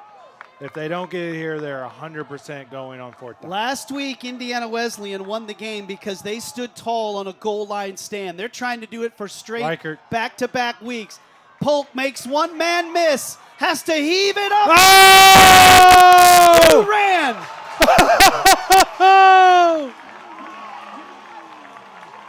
The 5th year The graduate. The Ben Uran game. He came into this game 0 catches. How about 1 for this lengthy career? I thought he was going to Riker here too. Look, as he pops into the screen, I think he was going for Riker. Uran just snags it. It's hard to throw it over a 6'4", 250-pound tight end. Wow. The Ben Uran game. The Ben Uran game. Curry now for a huge extra point. Got and Marian is back out in front. Wow. Ben Wow. Uran is from Crown Point. He's a graduate. He, again, is the only player on this roster who was with the football program the last time Marian beat Indiana Wesleyan. That was the COVID year of 20. A graduate student, 0 receptions, and he's coming up with the game of his life. 5 catches, 58 yards, and a touchdown. You know what's funny is you gave me that nugget before the game, and in the back of my mind, I'm like, okay, we won't need to call that out during the game. And then Ben Uran goes for 558 and a touchdown. Go ahead, touchdown. Number 81 says, I'm doing it for everyone that came before me. These guys don't know what it's like to beat this team. I love that. That's awesome. What a story. It's What really a cool. day for him. Really cool. They'll talk to you years from now. Tell us about your career. Let me tell you about this one game in particular. Well, it was September. Ignore the other 50. Let me talk about this one. Wow. Now Marian needs to get a special teams answer. It was 80 degrees. There was 8-mile-an-hour wind. Oh, it was clear perfect. that day. Gloves were new. Vogel. And Morrow says, we're going to let this go into the end zone. Lot of game left, man, and what a game it has been. 8:58. Marian has the lead, 31-28. Whew. What a game. Wow. Love a good rivalry, man. I know last year was just so embarrassing, and the way that Marian has responded in this ball game today has been really great to see. The program is in good hands. And now Indiana Wesleyan, their chance to answer, which, by the way, every time they have trailed in this game, they have answered with a go-ahead touchdown. Pretty quickly, too, usually. They've done it once already in this half. The very calm, cool, collected junior, Arjun Lothe. The quarterback will swing it out in the flat, and Smith will be wrapped up. Wyatt Woodall, and the defense that time is able to make the play. Also there, Reese Walker. Well, it's not the first time they ran this, and Reese Walker has been really close to avoiding the block and making the tackle, and this time he diagnoses it so fast, he's able to get around that block and make a play. Lothe pitches it out, little bit of room to run now for Morrison, cuts back. Isaiah Street is there, and Marian will stand him tall, shy of the 30, so he'll gain about 4. Here comes 3rd down and 6. Another player who has seen this play many times, that's Isaiah Street. He's been fooled by it a couple times. He recovers faster this time, and he's able to help out on the tackle. Yeah, keep waiting for a pump fake from Lothe and then to go up top. Because he turns his shoulders and throws that ball, it gives you an easy read. 3rd and 6, now a straight drop back. Slings it, he's got a man, Smith, 1st down, a great pass. Excellent catch, and he goes to his favorite target, the senior from Flat Rock, Michigan. And Reese Walker in a trailing position. He knew it. He saw it. He tried. But Smith just got there faster. Look at that. I mean, that's just really good. And that is Indiana Wesleyan and their offensive coordinator, Travis Palmer, finding the mismatch and going to work. Long one now out to Brumbaugh. This one resulted in a touchdown the last time. Here he'll get out close to the 45, the 44. But that's a good gain on 1st down. It was, yeah. I mean, you've seen it a lot, and more times than not, it works, and it worked that time. It's really, in essence, just a long handoff. 100%, yeah. But you get in space against the little smaller players on that defense. I've always been a fan of stuff like that, an extension of the run game. Let's take a timeout here on the field. Marian has the lead, 31-28. Let's see how Indiana Wesleyan answers. It's a 1st down run for Cameron Morrison. He was hit right around the sticks and then exploded for the final 5 yards on that run. And now Indiana Wesleyan, who is trailing for the second time in this half, has moved the ball into Marian territory. First down at the Knights' 45-yard line, and quickly they're on top of the football. Yep, picked up the tempo. Now Lothe fakes it. He's looking for Smith, and he'll overthrow him. It was the deep post, and he was covered well by Carrington up top, and then below is Donovan Rhodes. Donovan Rhodes, number 12, is now in the game, the redshirt sophomore, as Christian Faust, number 24, was being tended to on the sidelines by the training staff. Well, it was good support from Rhodes. He saw that where the ball was going and was able to come over there as that secondary defender after it was let go pretty quickly. Vincent in motion. That's the tight end. Morrison will get the handoff. He's Nothing. hit. That is going to be about the third or fourth time Luke Schwartz has lost his helmet. Schwartz and Polk both have just not been able to keep it on their head today. That's big. That little short run again. Now it's third down and long. 3rd and 11. Smith is the favorite target, number 2. You see him at the top of your screen. Brumbaugh, number 5. He has a 79-yard touchdown reception. Yeah, watch the middle of the field. Those little skinny post slants, whatever you want to call them, they've hit them so many times today. Expect that's where they want to go. Lothe goes to that hard, Oh, and he got another movement. one. His right tackle, Elijah Phillips, moved. So many, man. That'll be the 11th penalty. 3rd down. 10th penalty, rather, of the game. And again, they're up 105 yards of offense on Marian's offense. That closes the gap with those penalty yards, and is why you're trailing. Now, all of a sudden, you move the ball into your own side. Vincent was in on that last play. He comes off, number 12. So, and they will have Morrison in. Here's a 3rd down and 16.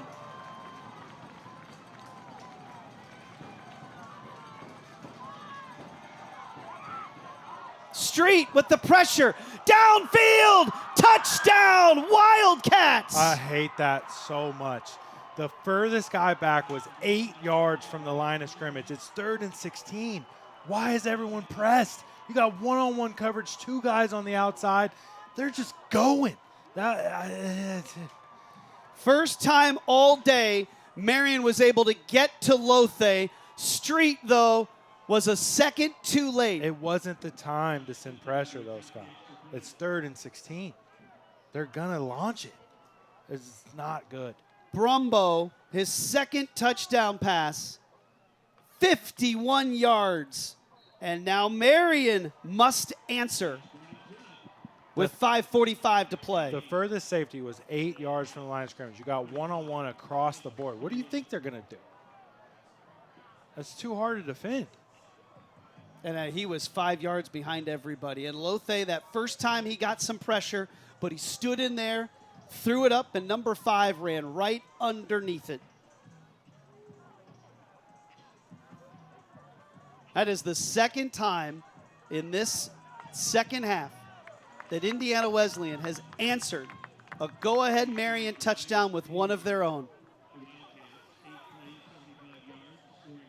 And now? You got to have 2 shell, man. You have to on that. Why is everyone so close to the line of scrimmage? Why don't we have 2 deep shell on 3rd and 16 with the game on the line?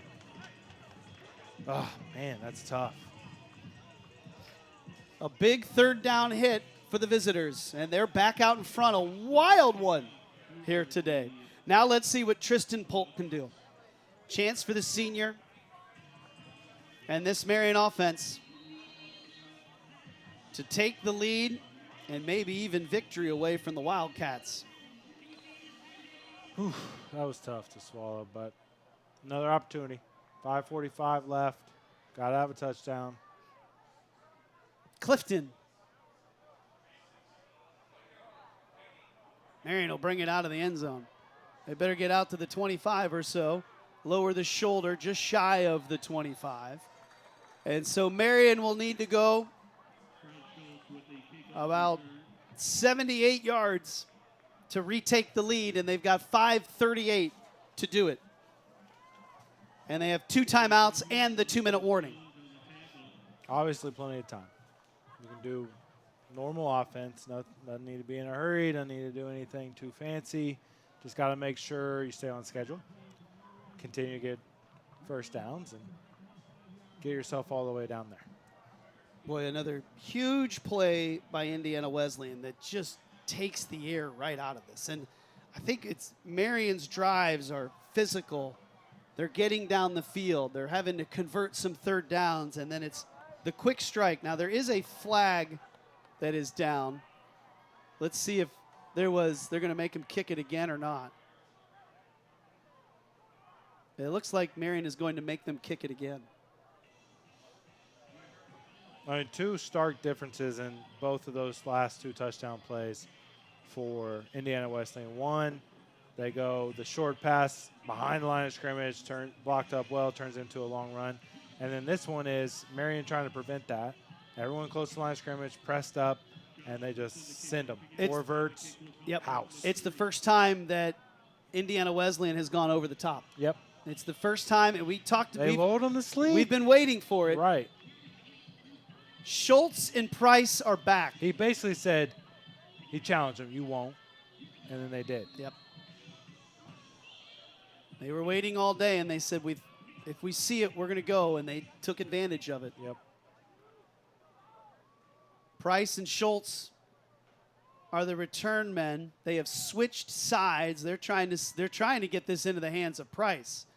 Here's a knuckleball that Schultz will have to play it on a bounce. Price then jumps in front of him. Let's see what he can do. Marian will actually start farther back than where they did. Yep. Okay. Good kick by Clifton. Yeah, more time, but that's okay. Still plenty of it. But all right, now we get ready for Tristan Polk, who is... This is what he does, though, you know. I mean, how many times last year was he in this exact situation and led his team to game-winning drives? He's 11 of 22 today for 161 yards. That's right at his average. He's run for 34 yards. The offensive star right now is Keagan, Belle, 134 yards on 29 carries. Everything on the table. Don't need to do anything differently. Polk steps up. He's trying to go up top. Wanner, it's off of his hands. Boy, he really had to extend for it. Man, that was close. But he couldn't come up with it. Leo Morrow's in coverage. Yeah, definitely a no call. Had his hands on the ball, had a chance, but it was just outside of his reach. But gets the one-on-one again. Wanner able to take advantage of all the focus on Jake Reichert today. Has himself a lot of open and one-on-one opportunities. Yeah, the one thing about Lothe's ball was he got air on it. Yeah. And he could run under. That's one where Polk is just trying to line that thing in there. Here's Belle with a little bit of opening, and then he's buried. Very good tackle. Really good tackle. Coming up is Davion Turner from a secondary position.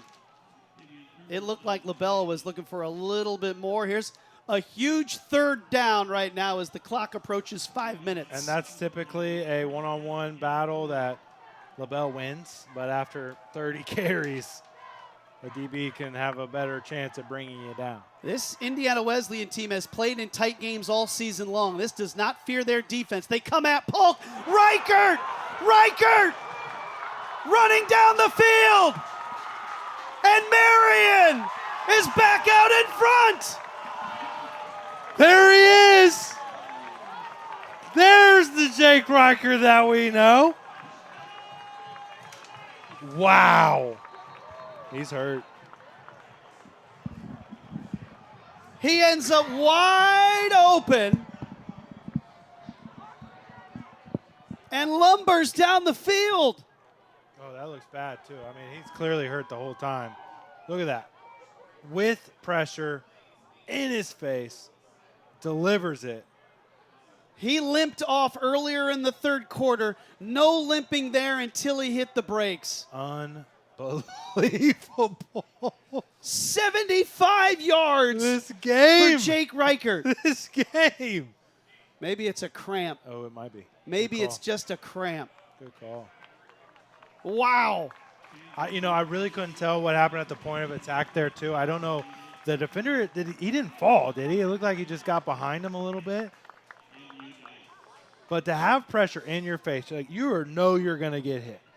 And Polk able to deliver it to his favorite target. Second catch of the game, 75-yarder to the house. Officially 74 yards for Jake Reichert. Just his second catch of the day. His first one went for 0 yards. And he is doing all he can to walk off with the head trainer. You hope that it Caitlin. is just a cramp, though, because those groin injuries are pesky. That's where it looked like initially he was. Yeah. And then as he stood there and celebrated, it looked like a little twitch in the adrenaline calf. as well, though, you know, like it could have happened and he just didn't realize Here's it. the big one to make it a 3-point game by Curry, and that one is good. Wow, what a wild one. We Wild told you, one. sit tight today. Wild one. What a game. Instant classic. Maybe it's just a miscommunication or he slipped inside, but he caught that ball all alone, and Reichert runs into the end You zone. just said it. When's the last time he had one-on-one coverage today? Not much.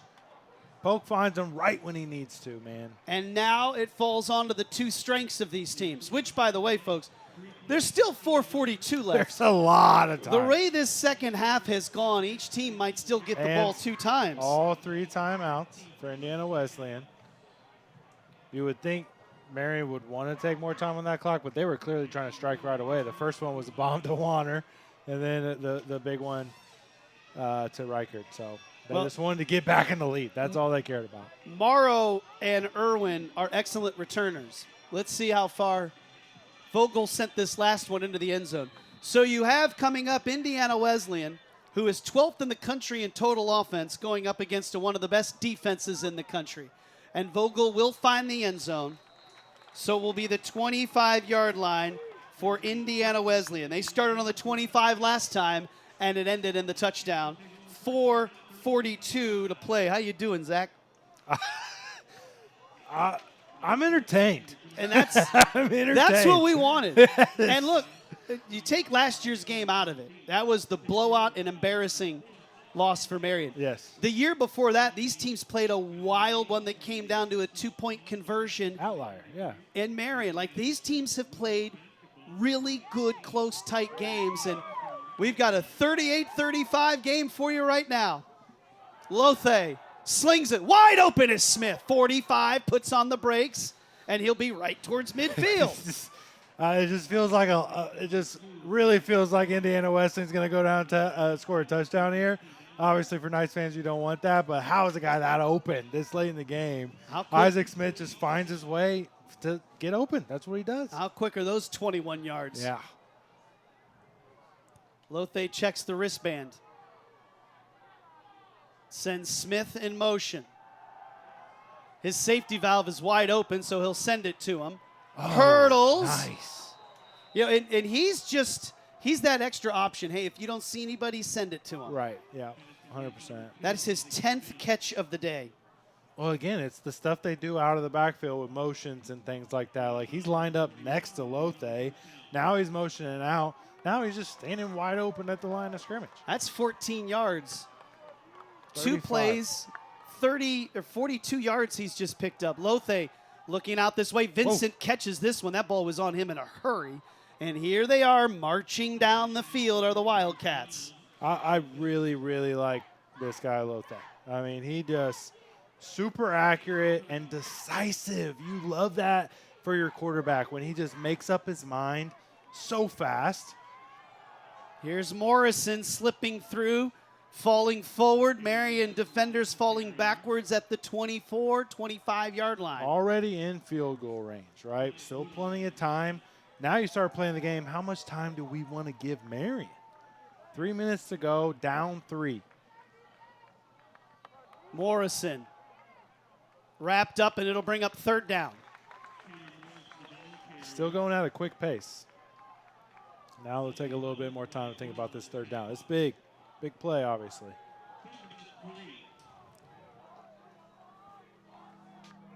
Third down and 3. Ooh, I don't know. He's short. Well, they're going for it. Yeah, obviously, yeah. You call a running play on that 3rd down. And the way the play clock is, they will have to snap this before the 2-minute warning. Got your best 4 in up front.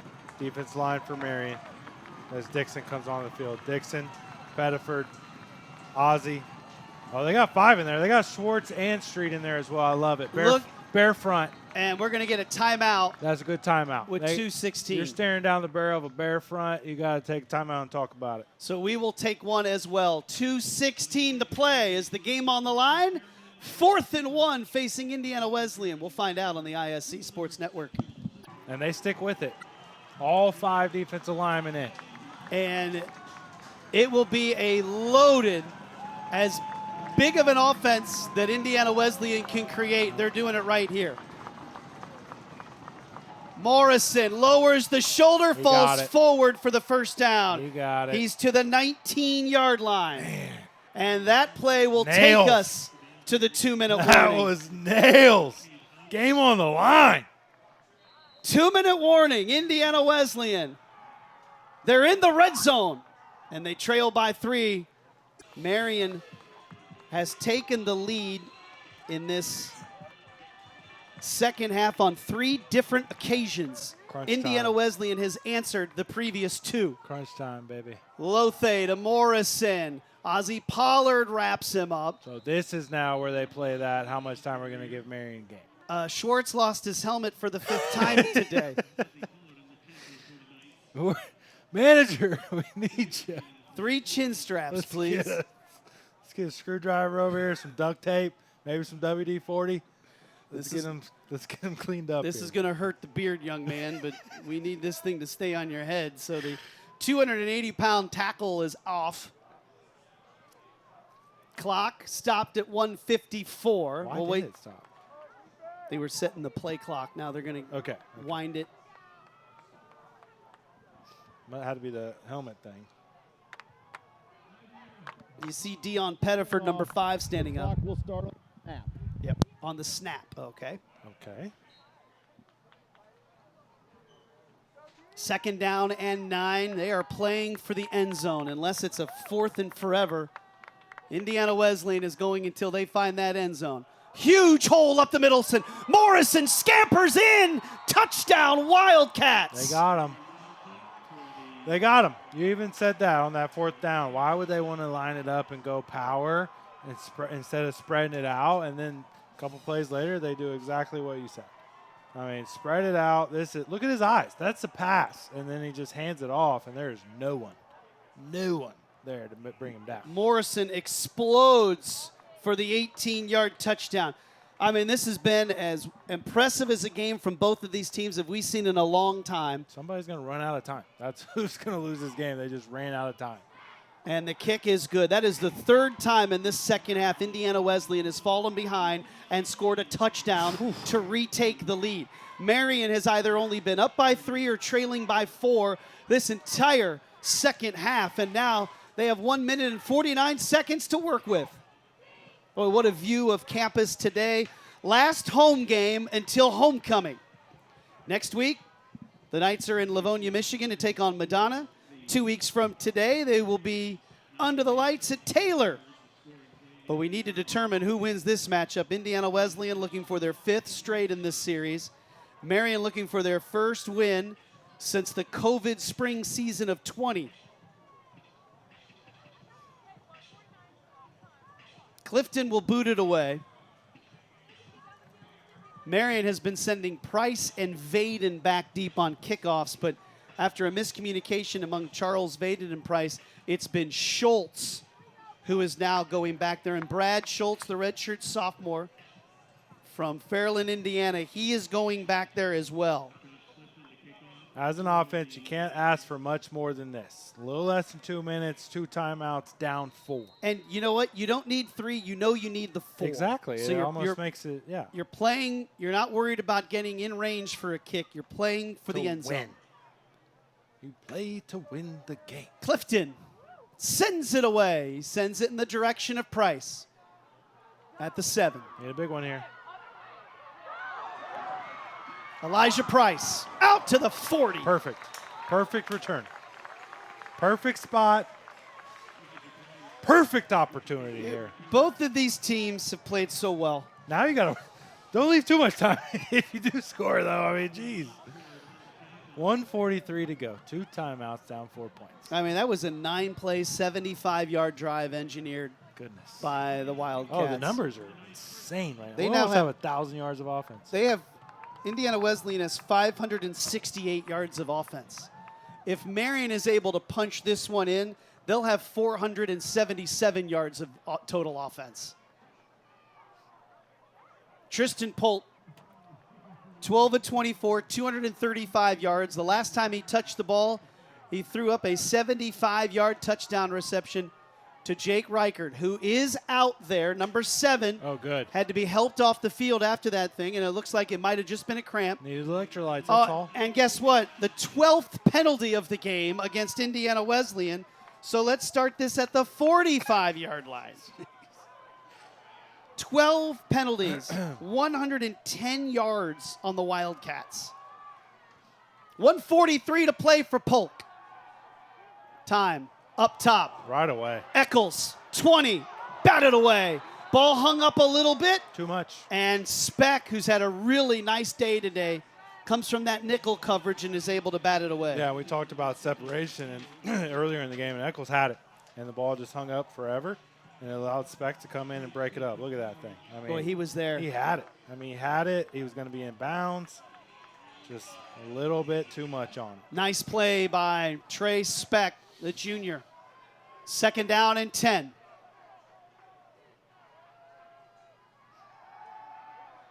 Polk throws it up over the middle, and it's caught by Reichert. Beautiful. 1st down at the 44-yard line. Just a spot route. Just gets right past the marker, puts his numbers right towards Tristan Polk, sees him, clears his day.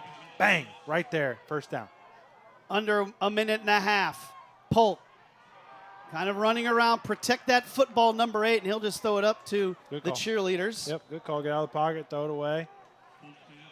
Live for the next down. 2nd down and 10. Whew, man, I'm nervous. A minute 21 to play. What a game here on the west side of Indianapolis. What a game. This is one of the better ones I can remember. Definitely in recent history. And it's especially during the regular season. You'll Right. get some of these in the playoffs. Well, it reminds me of like some of those old good Concordia games, kind of. That's the first thing comes to mind. Matt King adjusts the play. R.J. Griffin and Ben Schuster, the backup quarterback, send it in. Polk, 2nd down and 10. He'll sling it wide open. Wanner has it. He will fight for the 1st down. He'll get out of bounds. He should have the 1st down. That's both. And I mean, he does. Perfect. 1st down and get out of bounds. Still so much time. Need a touchdown. To the 34-yard line. Boy, nice job by Polk not to force anything. It's been a nice day for Aidan Wanner. 3 catches. They're leaving him open, man. He's just waiting for the ball, really. I mean, Wanner and Uran, 2 names you don't call often at all, have now combined in this game for 8 catches and 2 touchdowns. They're doing what they have to do when a team decides to take away the other players. A minute 14, quick throw underneath, caught by Montez Clay, and Tez spins free inside the 30. They'll say he got to the 29 for 5 yards. Not bad, a little something there. Marian does have 2 timeouts, and 2 timeouts remain for Indiana Wesleyan. Under a minute to play. Polk, he's going to the end zone. Got him. And it's Wanner, it's over his head. Morrow was in coverage. Yeah, that was just an inaccurate ball. He had him. I mean, he had the separation, able to get away.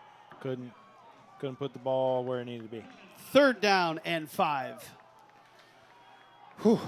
And he knew what he wanted to do. Had time and just too much. Yeah. Reichert will go to the top along with Eccles and Clay. Number 7 is the favorite target of number 8. Keagan Belle is the all-league running back. We're going to get a timeout. Good timeout from the Wildcats. By IWU. Let's talk about it. 42-38. Marian looking for their 3rd touchdown of the quarter to take the lead. Yeah, the score by quarter is quite fun. 10-0, 21-0, 7-14, 14-14. 3rd and 5. Polk is going to run it. Polk's at the 20. Go. Polk's at the 10. Go. Polk's at the end zone. He got it on a quarterback draw. Are you kidding?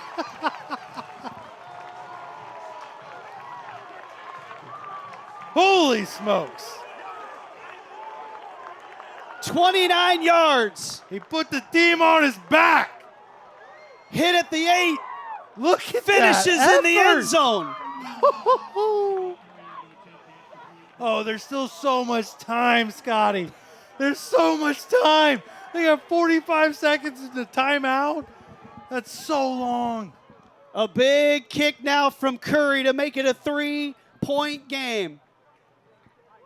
And the extra point is good. Oh, my goodness. This is wild. Tristan Polk on a quarterback draw ran behind Keagan LaBelle, I can't believe they just did that. and he went 29 yards. What did we just say? Indiana Wesleyan did it with Morrison. We're like, okay, LaBelle, no, it's quarterback draw. Wow. Matt King. Tristan Polk That was naughty. has 63 yards rushing today. He had 71 the last time Marian came out. Wow. I can't believe he did that. Quarterback draw. Wow. What a call, dude.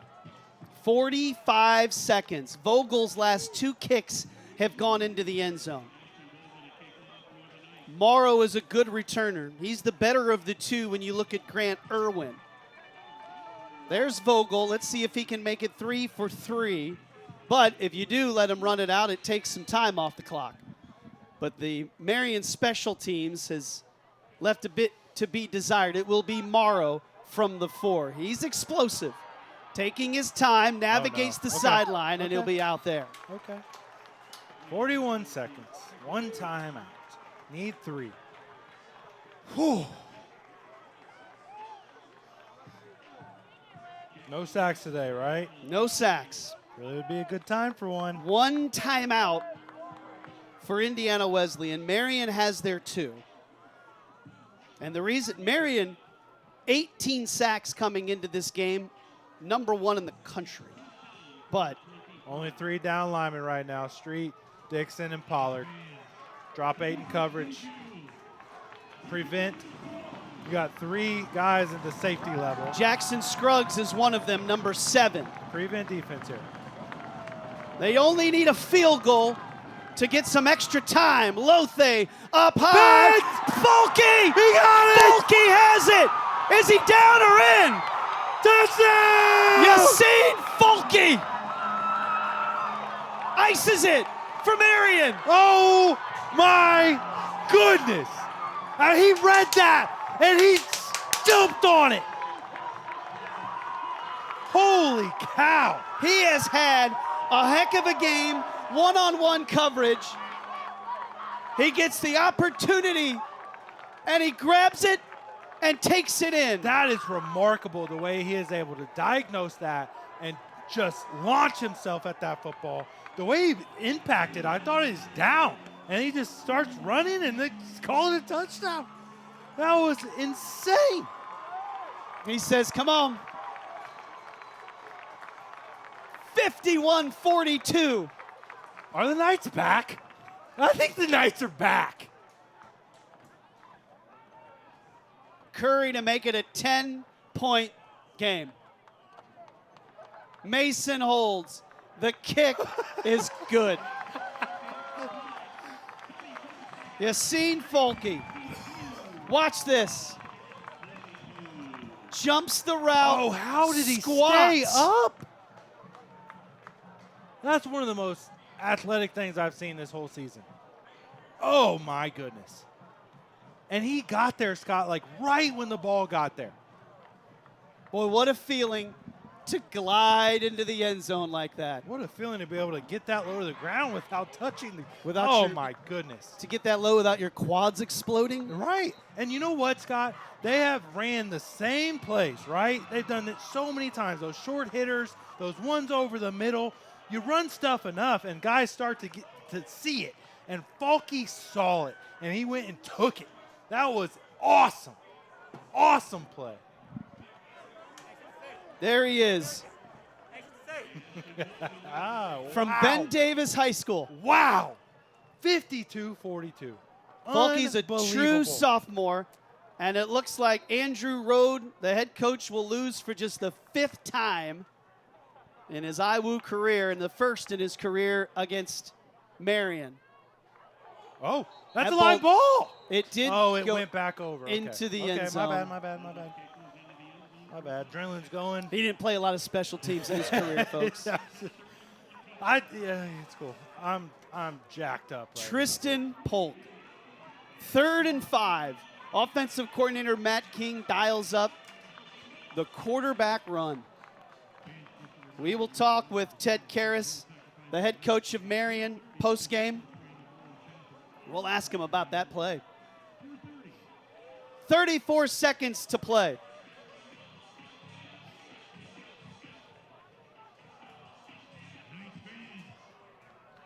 Five DBs for Marian. Make it 6 DBs for Marian. Lothe drops back. Steps up. Ball's hit. Floats, and it's incomplete.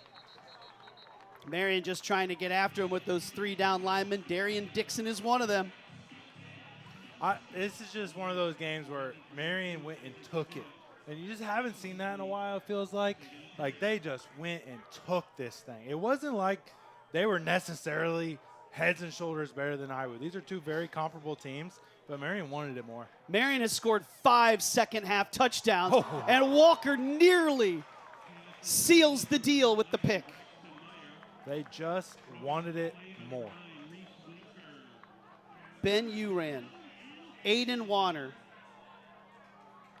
are your top 2 receivers today. They came in with a combined 1 catch. Did not have that on the bingo card at all. That's a parlay, isn't it? Yeah, no, 100%. Anytime touchdown for Wanner and Uran. And this one is going to be incomplete, but they're going to get a flag. It's very egregious PI. Yep. Man, that interception play, it happened so fast. It was, I mean, it's not that close to being pass interference. Instead, he beat him to the ball. You think about it, it's a flat throw. So he's going, the offensive player's going going towards out of bounds, kind of reaching back to it, and then Falky comes up and gets it. That was such a cool play, man. Wow.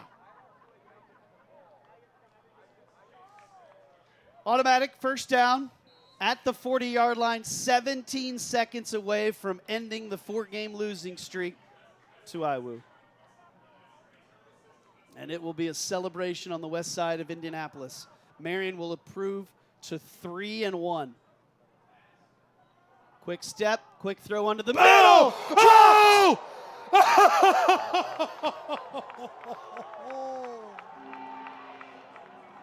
That is as clean of a hit in the open field as you will ever see. Cade Houseman read it, and Lothe just kind of laid it out there for Smith. This is tough. Oh, my gosh. This is as clean as it gets. Boom. Oh.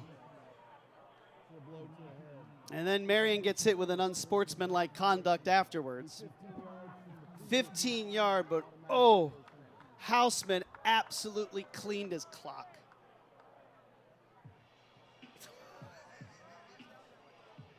"12 seconds. Wow. Smith's day will end with 10 catches, 136 yards, and a touchdown. Not bad. And, you know, as you watched him today, he was limping. Like, he is already fighting through something. The knee wrapped up, too, yeah. And then let's just go ahead and have that happen to you. He says, how much time's left? They say 12 seconds. He says, all right. Holy cow. This thing was it had everything. So good. These teams have combined for 5 fourth-quarter touchdowns. This is one of the best football games I've ever watched. It doesn't matter what level, NAIA, high school, NFL, don't matter. This is one of the best football games I have ever seen. You're looking at the other sideline, and you can see the parents are already lined up the fence line to talk to their kids. They know both of these teams gave everything. Oh, yeah, 100%. They gave it all out here, and Smith walks off under his own power and takes a knee on that far sideline after the hit. 1st and 10 at the 40. Lothe is going to let it go with all he has.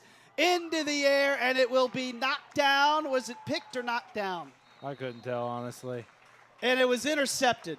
It was intercepted. Logan Carrington, for good measure, has a pick in his 3rd consecutive game. What a performance today. What was it? It was 21-10 at halftime, Yeah. Scott. These teams. It was 21-10. Marian has taken the lead 4 different times in the second half.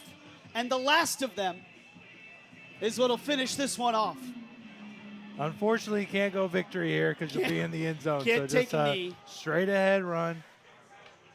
A little Polk push, stand it off. And it was the Polk straight ahead run that completely changed this game. Dude, how hard did you nail that at halftime? You said, don't we need to get Polk running more? And then the game winner is on Polk's back off a quarterback draw. And it cannot wait to ask Coach Carrots about that play. Polk will simply fall forward. Indiana Wesleyan shows the respect. These teams know each other well. A lot of them are from the area. They play against each other. And the clock hits 0. And finally, for the first time since 2020, Marian has defeated Indiana Wesleyan. Your final score, 52-42. Marian outscores Indiana Wesleyan 28-14 in the 4th quarter. Wow. Knights are back. They got to get the camera on Coach Karras. He's walking right now at the 30-yard line. He just did a huge fist pump. First time that he's had the chance to beat Indiana Wesleyan. Boy, the 7th meeting between these teams might have been the best one. Oh, absolutely. IWU might argue last year. But for Marian fans, this one's pretty sweet.